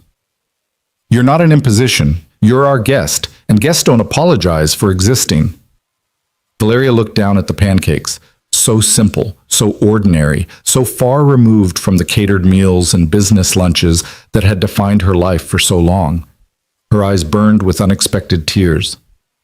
"They're just pancakes," she said, her voice cracking. "They're not just pancakes," Lily said seriously. They're magic pancakes. Daddy makes them when people need to feel better. He made them for me every day for a whole month after Mommy died. Eli's expression flickered with old grief, but he just poured coffee and sat down across from Valeria. Eat before they get cold. Lily's right. They're better warm. So Valeria ate pancakes in a farmhouse kitchen while a little girl chattered about her stuffed animals and a carpenter read the newspaper in comfortable silence, and something in her chest that had been clenched tight for weeks slowly began to unwind. The routine of the farmhouse revealed itself gradually over the following days. Eli rose at dawn to handle repairs and maintenance. There was always something that needed fixing in the aging structure. Lily went to school on the bus at 7:30, leaving the house in a whirlwind of backpack and lunchbox and last-minute hugs. Valeria spent her mornings on physical therapy exercises the hospital had prescribed, pushing her body through movements that hurt like hell and yielded frustratingly small progress. Afternoons were for work. Margaret came by daily with laptops, files, and updates from Crosstech. The company was in chaos, board members resigning, shareholders demanding accountability, employees worried about their futures. Valeria conducted video meetings from the farmhouse dining room, the old wooden table serving as her makeshift boardroom, while she navigated corporate crisis management from a wheelchair. The Brazilian facility project is dead, Margaret reported on the third day, setting down a thick folder. Environmental regulators shut it down after we submitted the safety reports Camille tried to bury. The financial loss is significant, but the PR benefit is enormous. We're being praised for choosing ethics over profit. Because I nearly died for those ethics, Valeria said dryly. Nothing like an assassination attempt to make people take your safety concerns seriously. The shareholders' meeting is scheduled for next month, Margaret continued. They'll want to see you in person, Valeria. They'll want reassurance that you're capable of leading the company. In person, Valeria repeated, looking down at her wheelchair. So they can all stare at the crippled CEO and wonder if she's strong enough. So they can see that you survived what would have killed most people and came back fighting, Margaret corrected firmly. But yes, you'll need to be there. After Margaret left, Valeria sat in the dining room surrounded by financial reports and corporate strategy documents, feeling the weight of it all pressing down on her shoulders. She'd built Crosstech into an empire, but she'd done it with full use of her body, with the ability to stride into boardrooms and dominate through sheer presence. Now she rolled. Now she depended on ramps and grab bars and the kindness of others. Could she still command a room from a wheelchair? Could she still project the authority that had made grown men twice her age defer to her judgment? She didn't know, and the not knowing was terrifying. "You're thinking too loud," Eli's voice came from the doorway. He was covered in sawdust, holding a hammer. I could hear the worry from the workshop. "I have a shareholders meeting in 4 weeks," Valeria said. "Thousands of people whose jobs depend on me convincing them I'm still capable of running a multi-billion-dollar company, and I can't even get into this chair without breaking a sweat." Eli set down the hammer and pulled out a chair, sitting backwards on it with his arms crossed over the back. "My first job after Sarah died was framing a house. Big project, good money, everything I needed to get back on my feet. And I couldn't do it. Couldn't focus, couldn't measure right, couldn't remember basic techniques I'd been doing for 10 years. The foreman pulled me aside on day 3 and said, maybe I should take more time off. What did you do? Told him I couldn't afford more time off, that I had a daughter depending on me and bills that wouldn't wait for me to feel ready. Eli leaned forward. You know what he said? He said being ready isn't a feeling, it's a choice. You choose to show up, you choose to do the work, and eventually your body catches up with your decision. And did it? Catch up?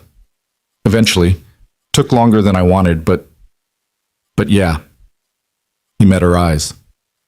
You're already showing up, Valeria. Every morning you get into that chair, every meeting you take, every time you push through the pain to do your therapy. That's you choosing to be ready. The rest will follow. What if it doesn't? What if I get to that shareholders meeting and they see right through me, see that I'm terrified and barely holding together? Then they'll see you're human, Eli said simply. And maybe that's not such a bad thing for a CEO to be. The days developed their own rhythm. Mornings were for therapy and pain management.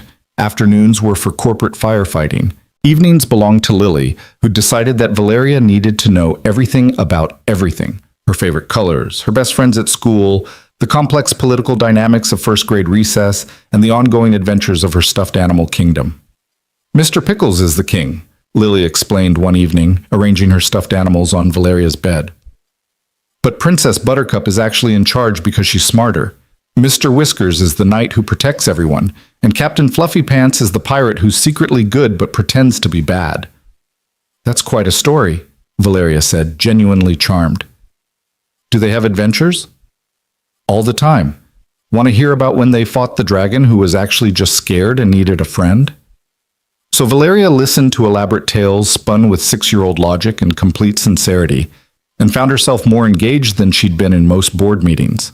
There was something healing about Lily's uncomplicated affection, the way she treated Valeria's wheelchair as unremarkable, the way she crawled into Valeria's lap without hesitation when she wanted a hug.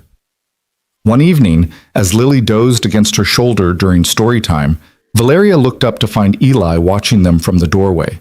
His expression was complicated, tender, and sad, and something else she couldn't quite identify. She's getting attached, he said quietly after he'd carried Lily to bed. They were in the living room, the fire crackling, the house settling into nighttime quiet. To you. I just wanted you to know. I'm getting attached too, Valeria admitted. To both of you. To this. She gestured around the room. I know it's temporary, that I'll eventually go back to my real life, but what if you didn't? Eli interrupted. Valeria blinked. What? What if this became your real life? Not permanently, not forever, but for a while. What if you stayed here while you heal, while you rebuild your company, while you figure out who you are after everything that's happened? He leaned forward, his elbows on his knees. I'm not saying this right. What I mean is, you don't have to rush back to being who you were. Maybe who you are now is enough. Who I am now is broken, Valeria said quietly. No, Eli said firmly. Who you are now is healing. That's different. That's actually stronger. They sat in silence for a while, the fire casting dancing shadows on the walls. Finally, Valeria said, I think I'm falling for you, Eli, and it terrifies me. The words hung in the air between them, impossible to take back. Eli went very still. I know it's complicated, Valeria continued quickly. I know you're still grieving your wife, and I'm your guest, and there's this massive power imbalance because I'm paying you and I'm rich and you're not. And it's probably just trauma bonding or gratitude or... Valeria, Eli said gently, stop talking. She stopped. I'm falling for you too, Eli said. Have been since you looked at me in that ditch and whispered, why? Like you couldn't understand why anyone would help you. And you're right, it's complicated as hell. But maybe complicated isn't the same as wrong. What about Sarah? Valeria asked. I don't want to replace her or... You're not replacing her, Eli said. Sarah was my wife, and I loved her, and I'll always love her, but she's gone, and I'm still here, still alive, still allowed to feel things for someone else. He moved to kneel beside her wheelchair, taking her hands.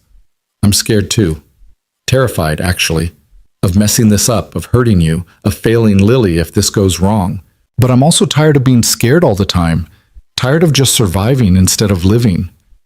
So what do we do? Valeria whispered. We take it slow, Eli said. We be honest with each other. We figure it out as we go. And if it doesn't work, we deal with that too. And if it does work, then we'll be terrified together, Eli said, echoing the words she'd said to him in the hospital.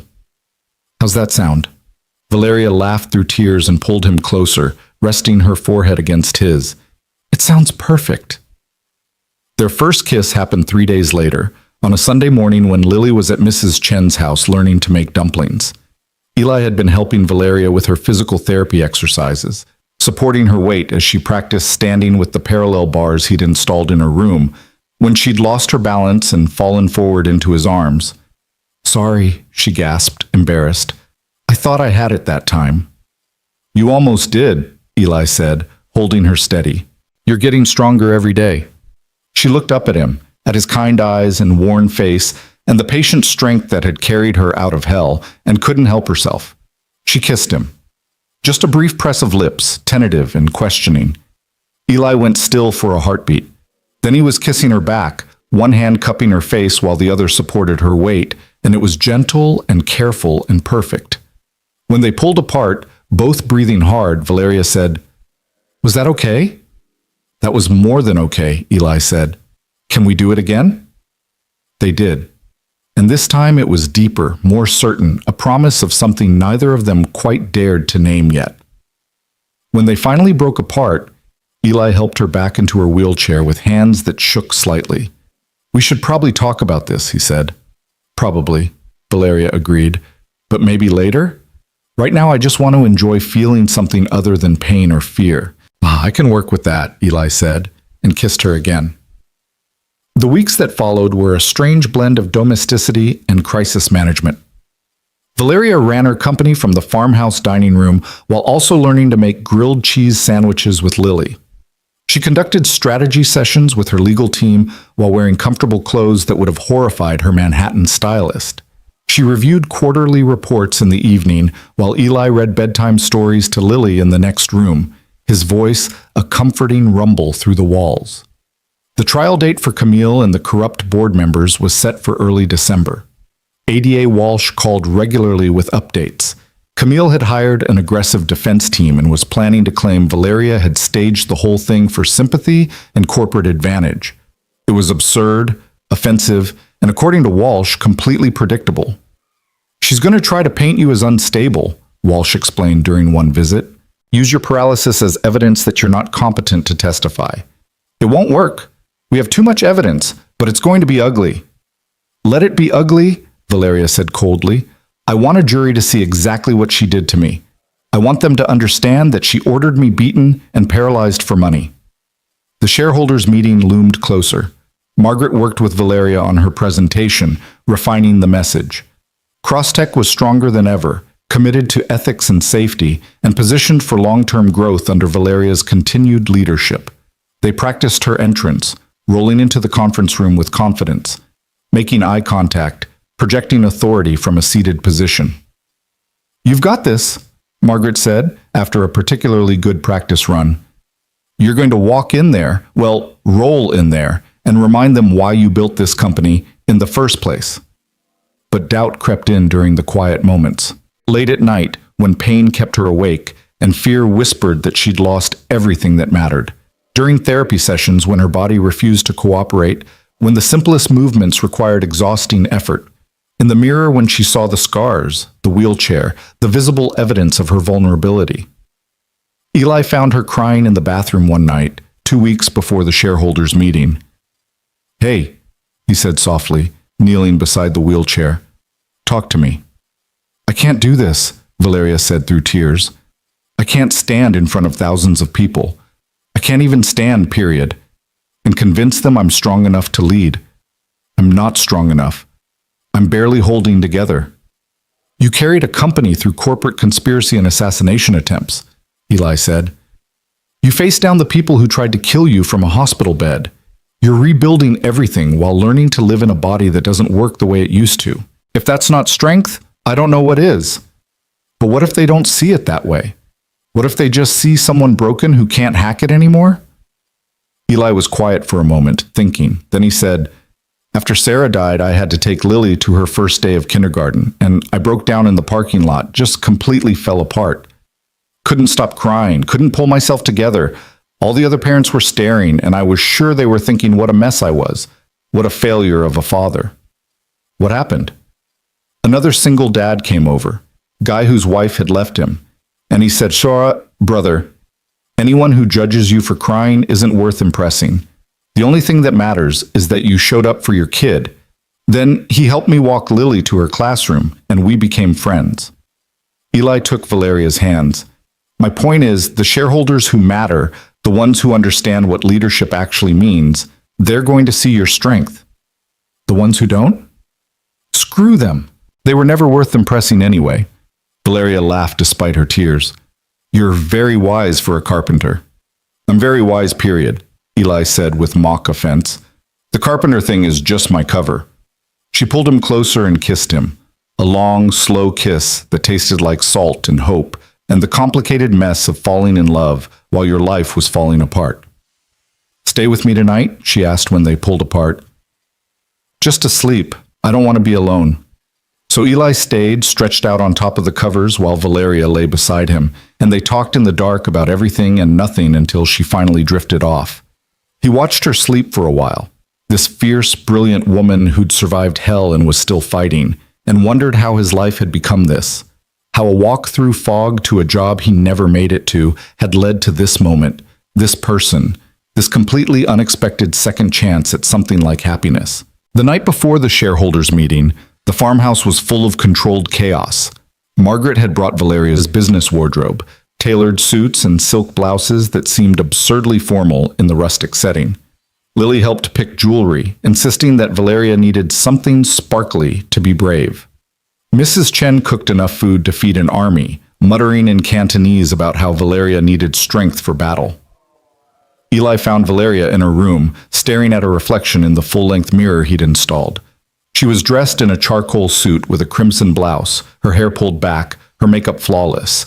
She looked every inch the powerful CEO, except for the wheelchair, the visible reminder of everything she'd survived. "You look beautiful," Eli said from the doorway. "I look scared," Valeria corrected. "I look like someone pretending to be confident." "Then you look like every other CEO heading into a high-stakes meeting," Eli said. "The only difference is you're honest about being scared." Valeria turned to face him. "Come with me tomorrow, to Chicago, to the meeting." "Valeria, I'm a carpenter. I don't belong in a shareholders' meeting." "You belong wherever I need you," Valeria said fiercely. "And I need you there, not in the room. I know that would be inappropriate, but nearby. In the building, so I know I'm not alone." How could he say no to that? "Margaret can arrange for someone to watch Lily," Eli said. "And yes, I'll come." The relief on Valeria's face was profound. "Thank you for everything, for saving my life, for giving me a home, for believing in me when I couldn't believe in myself, for—" She paused. "For loving me, even though I'm complicated and damaged, and probably going to mess this up." "We're all complicated and damaged," Eli said, crossing the room to take her hands. "And we're all going to mess things up. But we do it together. That's what makes it work." "Is that what we're doing? Making this work?" "I think we're trying to," Eli said carefully. "I think we're building something neither of us expected, but both of us need. And I think that's enough for now." That night, they lay in bed together. A real bed, finally, after weeks of careful distance, and held each other in the darkness. Not making love, not yet, but finding comfort in simple physical closeness. Valeria's head on Eli's chest, his arms wrapped around her, both of them breathing in sync as the old farmhouse creaked and settled around them. "I used to think love was about grand gestures," Valeria said quietly. "Expensive gifts, romantic gestures, all the things money could buy. But this, lying here with you, feeling safe for the first time in months, this is worth more than anything I could purchase." "That's good," Eli said with a smile in his voice, "because I'm pretty much broke and have nothing grand to offer." "You have everything that matters," Valeria said, and kissed the hollow of his throat. "You have kindness and strength and patience and the ability to make the world's best chocolate chip pancakes. Don't forget the extensive stuffed animal knowledge," Eli added. "That's crucial." Valeria laughed and felt the vibration of his answering chuckle against her cheek. They fell asleep like that, wrapped around each other, two broken people building something whole from the fragments of their shattered lives. The morning of the shareholders' meeting dawned cold and clear. Eli drove them to Chicago in his truck, now running smoothly thanks to the repairs Valeria had insisted on funding, while Valeria reviewed her notes one final time.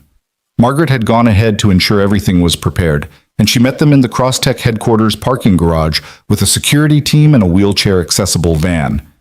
"The media is already circling," Margaret warned. "Everyone wants the first photo of you back at headquarters. Are you ready?" "No," Valeria said honestly, "but let's do this anyway." The Crosstech building was a gleaming tower of glass and steel, 60 stories of corporate ambition reaching toward the sky. Valeria's office was on the top floor, with views of the city she'd once commanded like a queen. She hadn't been here since the day she'd left for that fake emergency meeting, the day her world had ended.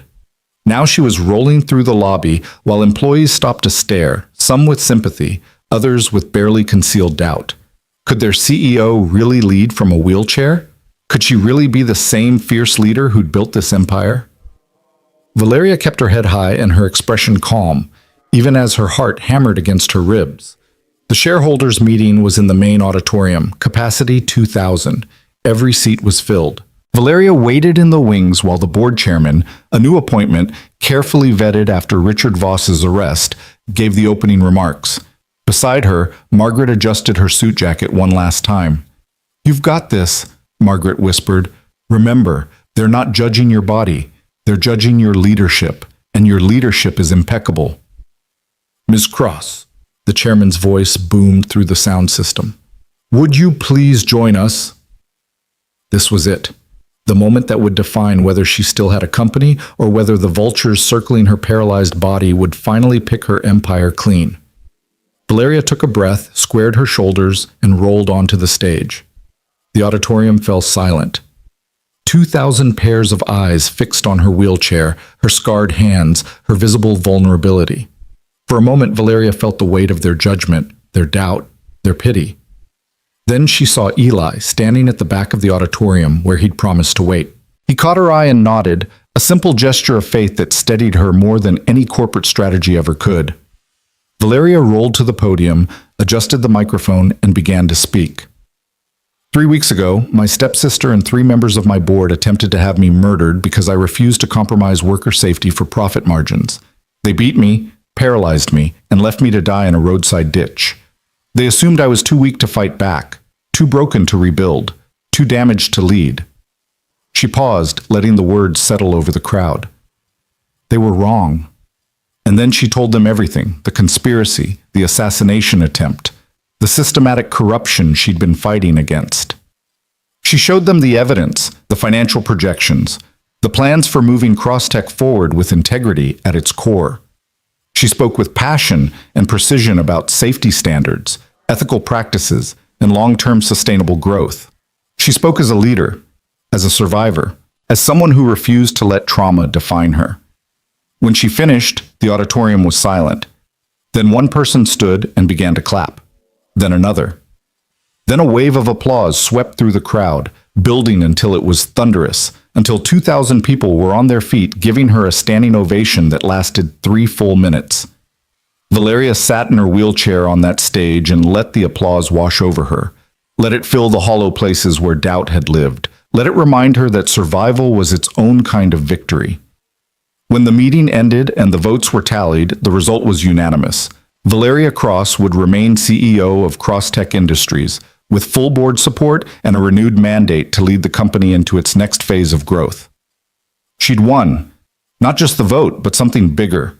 She'd reclaimed her power, her authority, her right to lead despite everything that had been taken from her. Eli found her in her office afterwards, standing at the window, standing with the help of the parallel bars her physical therapist had installed, looking out at the city spread below. "You did it," he said quietly. "We did it," Valeria corrected, turning to face him with tears streaming down her face. "I couldn't have done any of this without you."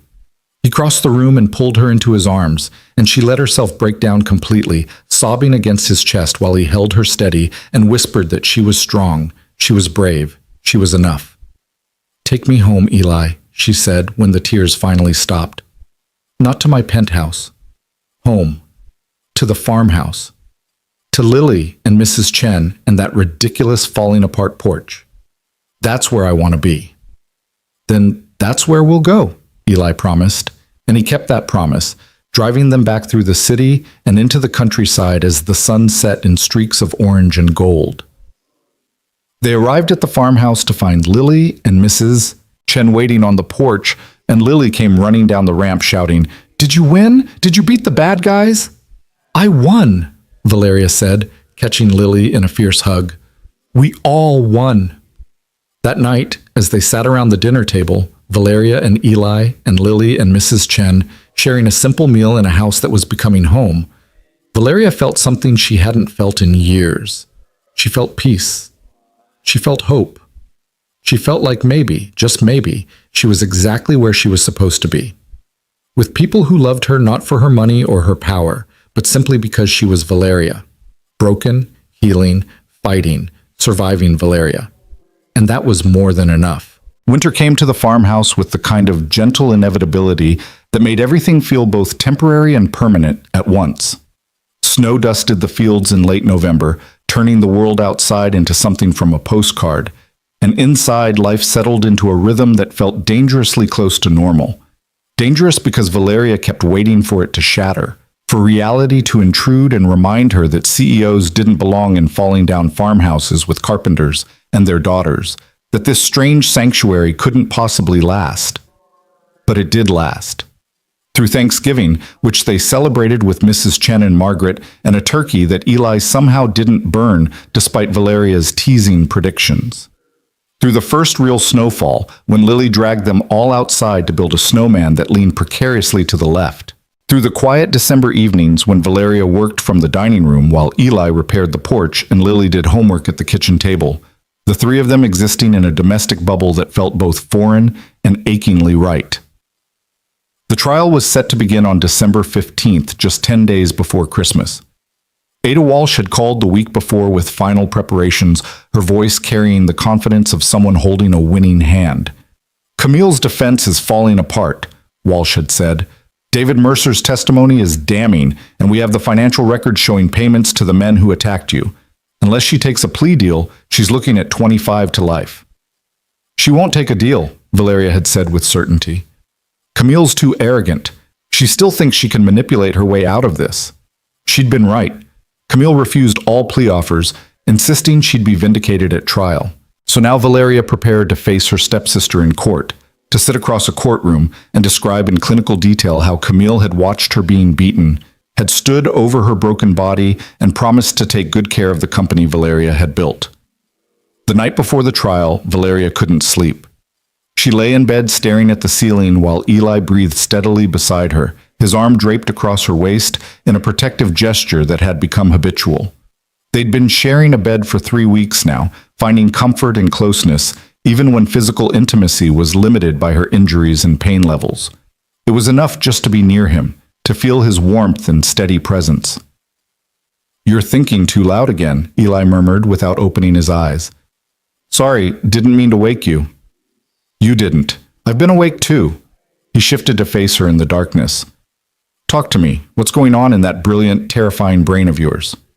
"I'm scared," Valeria admitted, "of seeing Camille tomorrow, of having to relive everything in front of a courtroom full of strangers, of not being strong enough to get through my testimony without falling apart." "You're the strongest person I know," Eli said simply. "You've already survived the worst thing that could happen. Everything else is just details." "What if the jury doesn't believe me? What if they think I'm exaggerating or lying or—" "Then they're idiots," Eli interrupted. "And the mountain of evidence Walsh has will convince them anyway. But they will believe you, Valeria, because you're going to tell the truth, and the truth is pretty damn compelling." Valeria turned to press her face against his chest, breathing in the familiar scent of sawdust and soap that meant safety. "I wish you could be in the courtroom with me." "I'll be right outside," Eli promised, "and the second you're done testifying, I'll be there. You won't face any of this alone." "I used to pride myself on being alone," Valeria said quietly, "on not needing anyone, on being completely self-sufficient. Now I can't imagine facing tomorrow without you."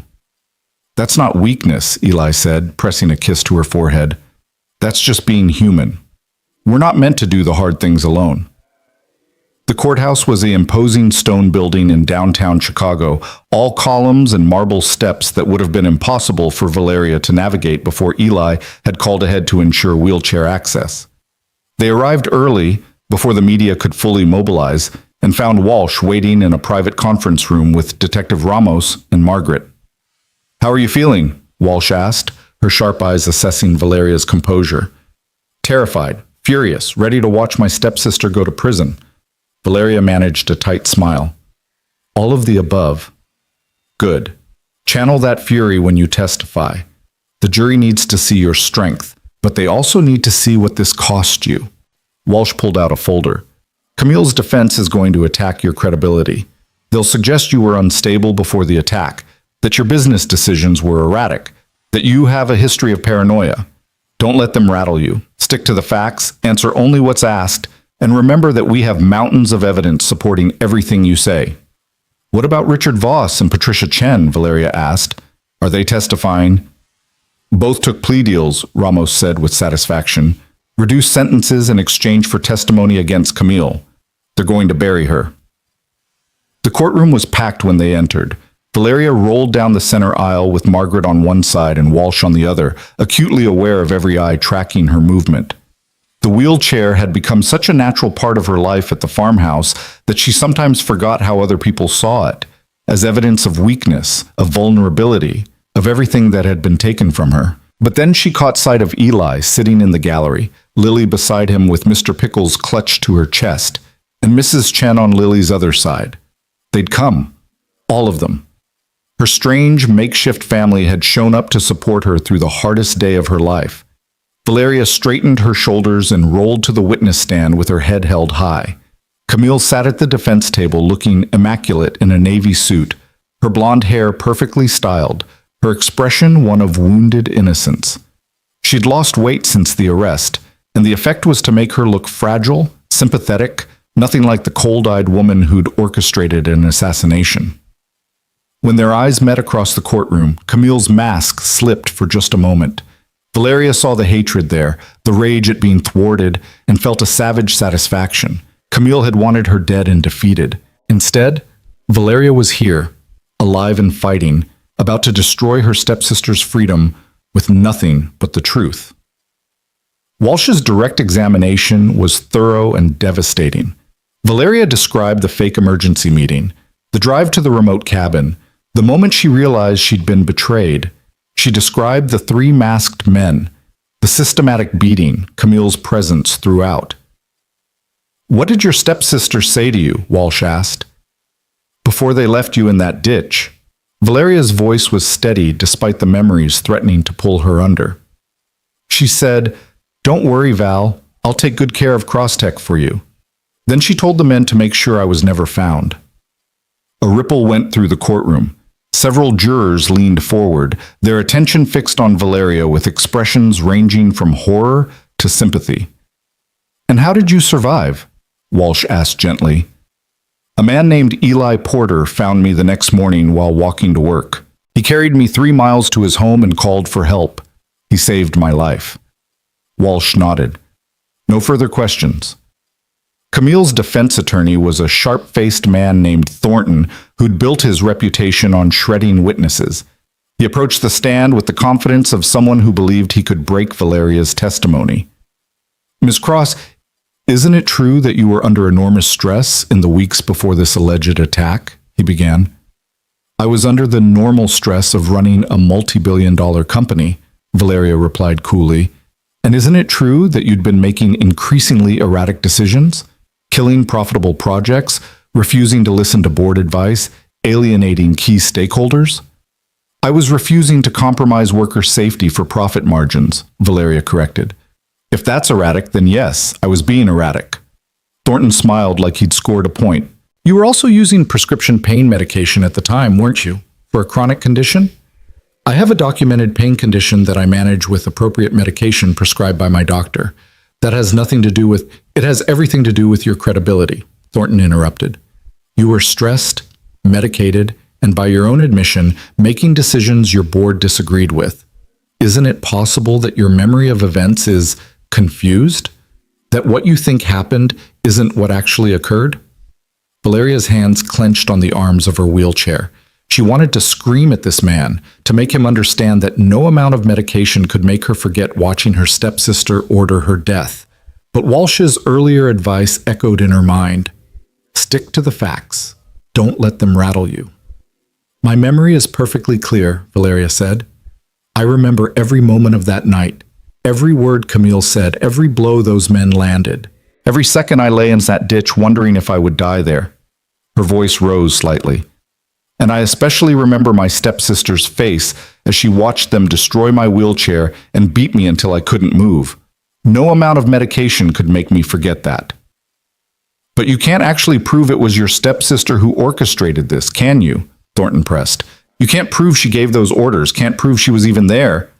"We have 3 witnesses who place Ms. Camille Cross at the scene," Walsh interrupted, standing, "including David Mercer, who was Ms. Cross's co-conspirator and has provided detailed testimony about the planning and execution of this crime. This line of questioning is irrelevant. Sustained, the judge said. Mr. Thornton, move on. The cross-examination continued for another hour, Thornton trying every angle to discredit Valeria's testimony. But she held firm, refusing to let him twist her words or undermine her truth. By the time Walsh called for redirect, Valeria was exhausted but unbroken. Ms. Cross, Walsh said gently, how has this attack affected your life? Valeria looked down at her wheelchair, at her scarred hands, at the visible evidence of everything Camille had taken from her. I'm paralyzed from the waist down. I may never walk again.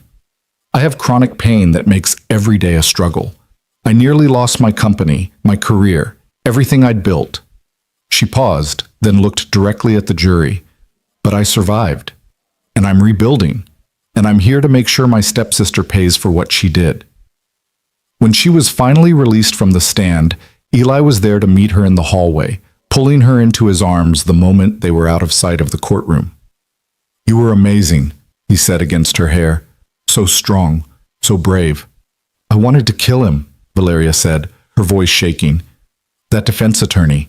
I wanted to make him understand what it was like, what Camille did to me. You did make them understand, Eli said firmly. The jury saw it. They believed you. I watched their faces, Valeria. You won them over. Lily appeared then, squeezing between them to wrap her small arms around Valeria's waist. You were so brave, she said solemnly, just like Princess Buttercup when she fought the dragon. Despite everything, Valeria laughed. Thank you, sweetheart. That means a lot. The trial lasted another week. Richard Voss testified, describing in damning detail how Camille had approached him with the plan to remove Valeria permanently. Patricia Chen wept on the stand as she admitted her role in the conspiracy, claiming she'd been pressured into it, but had never wanted anyone hurt. David Mercer was the star witness, his testimony laying out every aspect of the plot. The fake emergency meeting, the hired attackers, the specific instructions Camille had given about making sure Valeria's body was never found. Through it all, Camille maintained her facade of innocence, shaking her head sadly at each new revelation as if she couldn't believe people were telling such lies about her. But the evidence was overwhelming. Financial records showing payments to the attackers, text messages between the conspirators, security footage placing Camille at the cabin on the night of the attack. On December 22nd, after just 4 hours of deliberation, the jury returned with their verdict, guilty. On all counts, attempted murder, conspiracy, assault with intent to cause great bodily harm. Valeria sat in the courtroom and watched Camille's face collapse as the verdict was read, watched her stepsister finally understand that she'd lost everything in her grab for power. The judge remanded Camille to custody immediately, and as bailiffs led her away in handcuffs, Camille looked back at Valeria one final time. This isn't over, Camille said, her voice cold with promise. Yes, it is, Valeria replied calmly. You tried to kill me, and you failed, and now you're going to prison for the rest of your life. It's very much over. Outside the courthouse, with snow falling gently and media cameras flashing, Eli wrapped his arms around Valeria and said, It's done. You're free. And for the first time since that terrible night in the cabin, Valeria believed it. She was free. Not just legally, not just physically, but emotionally. She'd faced her demons and survived. She'd rebuilt her life from the ruins Camille had tried to create. She was free.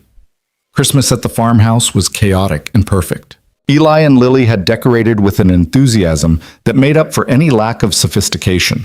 A crooked tree in the corner dripping with handmade ornaments, lights strung haphazardly across the porch, a wreath on the door that Lily had made from pine cones and glitter. Margaret came for dinner, along with Mrs. Chen and 3 of Mrs. Chen's grandchildren. They ate too much, laughed too loud, and filled the old house with the kind of joy it had been missing for too long. Late that night, after everyone had left and Lily was asleep dreaming of the bicycle Santa had brought, Valeria and Eli sat by the fire with mugs of hot chocolate in comfortable silence. I have something for you, Valeria said, pulling a small wrapped box from her pocket. I know we said no presents, but we definitely said no presents, Eli interrupted with a smile, which is why I also have something for you. They exchanged gifts at the same moment. Eli's was a tiny box wrapped in newspaper comics because he'd run out of wrapping paper. Valeria's was elegant, professionally wrapped in silver paper with a perfect bow. "You first," Valeria said. Eli opened the box and found a key inside. Not just any key, but an ornate antique key on a silver chain. "What is this?" "It's the key to the original Crosstech building," Valeria said. "The first facility my father built before the company became what it is now. I bought the building last week. It's been abandoned for years, and I want to restore it, turn it into something meaningful." She paused, her eyes bright. "I want to turn it into a community center, a place for job training, after-school programs, resources for families who need help. And I want you to head the construction project." Eli stared at her. "Valeria, I'm not qualified to run something that big." "You're qualified to understand what matters," Valeria said. "You know what it's like to struggle, to need a hand up instead of a handout. I don't need someone with fancy credentials. I need someone with heart, someone who'll build something that actually helps people." She took his hand. "This is my legacy, Eli. Not Crosstech, not the billions in the bank. This, making something good from all the terrible things that happened." "It's perfect," Eli said, his voice rough with emotion. "Thank you." "Now open yours," Valeria prompted, gesturing to the box in her lap. She unwrapped it carefully to find two small wooden boxes inside, each beautifully crafted with intricate inlaid designs. She opened the first and found a key, a simple house key on a leather cord. "It's the key to the farmhouse," Eli said quietly. "Officially. I'm signing the deed over to both of us. Joint ownership. This is your home now, Valeria, for as long as you want it to be." Valeria's hands trembled as she opened the second box. Inside was a ring, a simple gold band with a small diamond flanked by two emeralds. It was beautiful, understated, perfect. "Eli," she whispered. "I'm not asking you to marry me," Eli said quickly. "Not yet. Not until you're ready. But I wanted you to have this, to know that I'm serious about us, about building a life together, about—" Valeria cut him off with a kiss, deep and passionate and full of promise. When they finally broke apart, both breathing hard, she said, "Yes." "Yes what?" Eli asked, confused. "Yes, I'll marry you," Valeria said, laughing through tears. "You said you weren't asking, but I'm answering anyway. Yes. 1,000 times yes."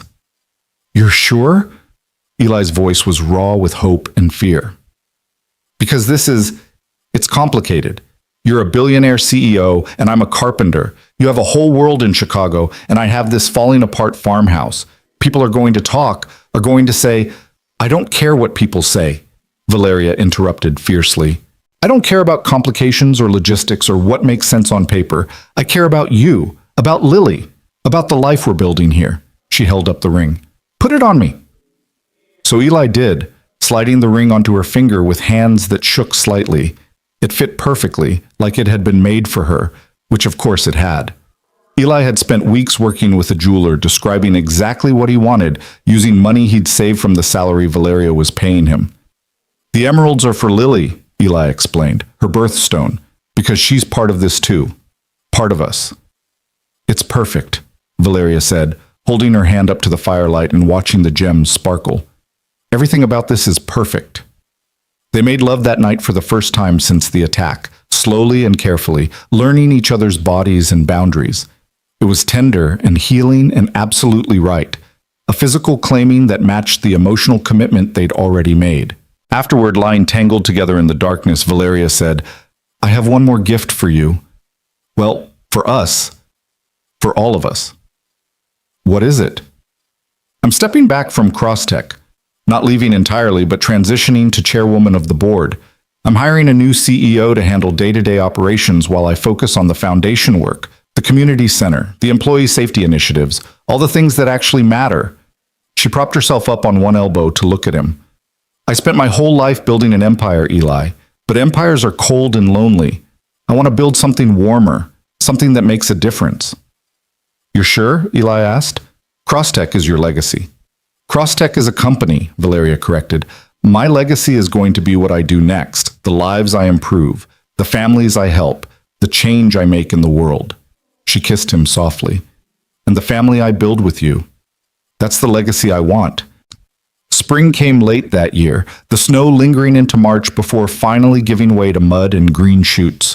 Valeria's physical therapy had progressed to the point where she could stand with assistance, could take a few shuffling steps with a walker before exhaustion set in.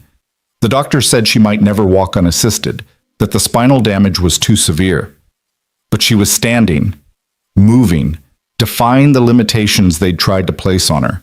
The community center project broke ground in April with a ceremony that drew media attention from across the country. Valeria gave a speech from her wheelchair about second chances and the importance of helping those who'd been knocked down, and Eli stood beside her in his nicest jeans and a button-down shirt, looking uncomfortable but proud as she credited him with inspiring the whole project. 3 months ago, I was dying in a ditch, Valeria told the assembled crowd. And a man I'd never met carried me 3 miles to safety. He didn't know who I was, didn't know if I could pay him back, didn't expect anything in return. He just helped because that's what decent people do. This center is built on that principle, that we help each other, that we lift each other up, that we refuse to leave anyone behind. The wedding was planned for June, a small ceremony in the farmhouse garden with just close friends and family. Lily was beyond excited about being flower girl and had already planned her outfit down to which stuffed animals would attend the ceremony. Mrs. Chen was baking the cake, and Margaret was handling the logistics with the efficiency that had made her invaluable at Crosstech. 2 weeks before the wedding, Valeria got a call from the prison. Camille wanted to see her. Absolutely not, Eli said immediately when Valeria told him. You don't need that in your life. You don't need to give her any more of your time or energy. I know, Valeria agreed, but I think I need closure. I need to look her in the eye and know that I survived everything she tried to do to me. So on a sunny May afternoon, Valeria drove to the prison with Eli beside her and Margaret following in a second car. The meeting was in a private room, supervised by guards, with strict time limits and protocols. Camille looked terrible. Prison had stripped away her polish, leaving her pale and drawn in an orange jumpsuit that washed out her complexion. But her eyes were still hard when she looked at Valeria through the reinforced glass. They sat in silence for a long moment. Then Camille said, "You won. Are you here to gloat?" "No," Valeria said calmly. "I'm here to let you go." "Let me go?" Camille laughed bitterly. "I'm in prison for 25 years, Val. You can't let me go anywhere." "I'm letting go of the anger," Valeria clarified. "The hatred, the need for revenge, all of it. You tried to destroy me, and instead you destroyed yourself. That's justice enough. I don't need to carry this poison anymore." "How noble," Camille sneered. "How very evolved of you. But we both know you're only here because you want to rub my face in your happiness. Show me how you've rebuilt your perfect life while I rot in here." "I'm not here to be cruel," Valeria said. "I'm here to tell you that I forgive you." The words seemed to hit Camille like a physical blow. She jerked back, her expression twisting with rage and something that might have been pain. "Don't you dare! Don't you dare forgive me like you're better than me!" "I'm not better than you," Valeria interrupted gently. "I'm just luckier. I was found by someone who chose kindness. I was given a second chance, and I'm taking it." She leaned forward slightly. "You could have had everything, Camille. The company, the success, even my respect if you'd just been patient. But you chose violence instead. You chose hatred, and now you have to live with that choice." "I chose power," Camille said coldly. "I chose not to wait for your approval, not to live in your shadow, not to—" "You chose wrong," Valeria said simply. "And I hope someday you can admit that to yourself and find some peace. But whether you do or not, I'm moving on. I'm getting married in 2 weeks to a good man who loves me. I'm building a life that matters, and I'm done letting what you did define me." She stood to leave, and Camille's composure finally cracked. "You were supposed to die," she said, her voice breaking. "You were supposed to die, and I was supposed to win. How did you survive? How are you happy when I took everything from you?" Valeria looked at her stepsister, this woman who'd once been family, who'd shared holidays and childhood memories before ambition had twisted her into something monstrous, and felt nothing but pity. "You didn't take everything," Valeria said quietly. "You took my mobility, my sense of safety, my ability to trust easily. But you didn't take what mattered. My strength, my courage, my capacity to love and be loved, those things are still mine, and they're the only things that ever really mattered. She left without looking back, rolling out of the prison and into the sunlight where Eli waited by the car.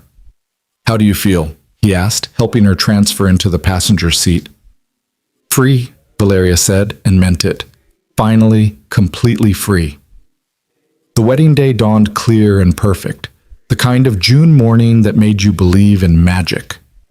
The garden behind the farmhouse had been transformed with strings of lights and simple flower arrangements, white chairs set up in rows facing an arch covered in climbing roses. 50 people, a small gathering by billionaire standards, but perfect by Valeria's current ones, settled into their seats as the string quartet Margaret had hired began to play. Lily walked down the aisle first, scattering rose petals with intense concentration, Mr. Pickles tucked under one arm. She took her place beside the arch with enormous pride, her flower crown slightly crooked and absolutely perfect. Then Valeria appeared at the end of the aisle, and Eli's breath caught in his throat. She was standing, not in her wheelchair, not leaning on a walker, but standing with her arm linked through Margaret's for support, taking slow, careful steps down the aisle. Her dress was simple white silk that draped elegantly over her still healing body, her hair loose around her shoulders, her face glowing with happiness and determination. The guests gasped, then began to applaud, but Valeria had eyes only for Eli. She moved toward him step by step, each movement a small victory, each foot forward a declaration that she was still fighting, still surviving, still choosing hope over despair. By the time she reached the arch, tears were streaming down both their faces. "You're walking," Eli said, his voice breaking. "I'm walking," Valeria confirmed and laughed. "Surprise. My physical therapist cleared me yesterday. I wanted to wait. Wanted you to see." She gestured down at her feet, at the ground she was standing on through sheer force of will. "I wanted you to see that miracles are possible." The ceremony itself was simple and beautiful. They'd written their own vows, standing together under the rose-covered arch, while Lily held both their rings and tried very hard not to fidget. "Eli Porter," Valeria said, her voice clear and strong. "You found me in the darkest moment of my life and refused to leave me there. You carried me through the fog, gave me a home when I had nowhere to go, and showed me that strength isn't about never breaking. It's about getting back up after you've been shattered. You taught me that family isn't about blood or obligation, but about choosing to love someone through their worst days and celebrating their best ones. I promise to love you with that same fierce loyalty. To be your partner, your friend, your safe harbor. To build a life with you that matters, that makes a difference, that's built on kindness instead of conquest. I promise to be the person you already see when you look at me. Someone brave enough to accept help, strong enough to give it, and wise enough to know the difference." She slid the ring onto his finger, her hand steady despite her tears. Eli took a shaky breath and began his own vows. "Valeria Cross, when I found you in that ditch, I thought I was saving your life, but really, you were saving mine. You reminded me that I was still alive, that I was still capable of feeling things other than grief. You showed me that it's possible to rebuild after tragedy, to find hope in the ruins, to open your heart again even when you're terrified it'll break." His voice dropped to a whisper. "Sarah was my first great love. She gave me Lily, gave me years of happiness, and her memory will always be part of me. But you're my second chance, Valeria, my unexpected miracle. And I promise to spend the rest of my life earning the gift of your trust. I promise to carry you when you need carrying, to stand beside you when you need a partner, and to get out of your way when you need to prove your own strength. I promise to build a life with you that honors what we've survived and celebrates what we've become. I promise to love you not despite your scars, but because of them, because they're proof that you fought and won." He slid the ring onto her finger beside the engagement ring he'd given her at Christmas. The minister pronounced them married, and they kissed while their small gathering cheered, and Lily declared it the best wedding ever, despite having never attended another one. The reception was held under a tent in the garden, with Mrs. Chen's incredible food and a small dance floor where Lily insisted on dancing with both her new mothers, because she'd decided Valeria was her second mother, and no amount of adult explaining about stepmothers versus mothers could change her mind.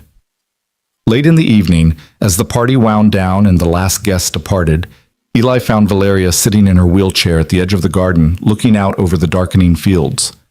"Tired?" he asked, settling into the chair beside her. "Exhausted," Valeria admitted, "but the good kind. The kind that comes from standing for an hour instead of sitting, from dancing with your daughter, from celebrating instead of surviving." "About that standing thing," Eli said. "How long have you been able to do that?" 3 weeks. The physical therapist said it was unprecedented progress, that the damage to my spine should have prevented this much recovery. But I was stubborn. She smiled. "You know how I get." "I do know," Eli said, taking her hand. "So what now, Mrs. Porter? Where do we go from here?" Valeria was quiet for a moment, considering. Then she said, "Forward. We keep moving forward. We build the community center. We raise Lily. We make chocolate chip pancakes on Sunday mornings. We live." "That simple?" "That's simple," Valeria confirmed. "We survived the worst things that could happen to us. Everything else is just details."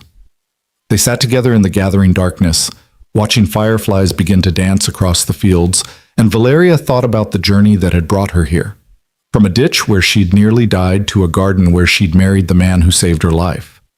From a wheelchair that represented loss to steps that represented hope. From a billionaire CEO defined by her power to a woman defined by her capacity to love and be loved. Lily came running out of the house, her flower crown hanging by one ear, shouting about how Mrs.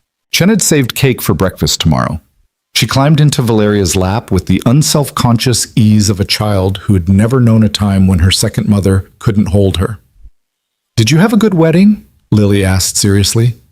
"The best wedding," Valeria confirmed, wrapping her arms around this child who'd welcomed her so completely. "Good, because now we're a real family, forever and ever." "Forever and ever," Valeria agreed, and caught Eli's eye over their daughter's head. 6 months ago, she'd been dying in a roadside ditch, certain her story was ending. But it hadn't ended. It had transformed, rebuilt itself into something she never could have imagined, something better.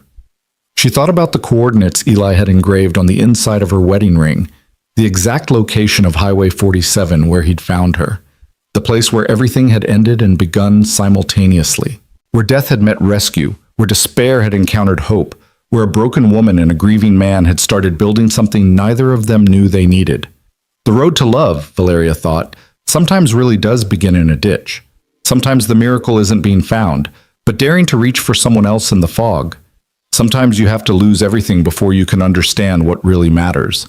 And sometimes, if you're very lucky, you get a second chance. A chance to rebuild not just your life, but yourself. A chance to create something new from the fragments of what was broken.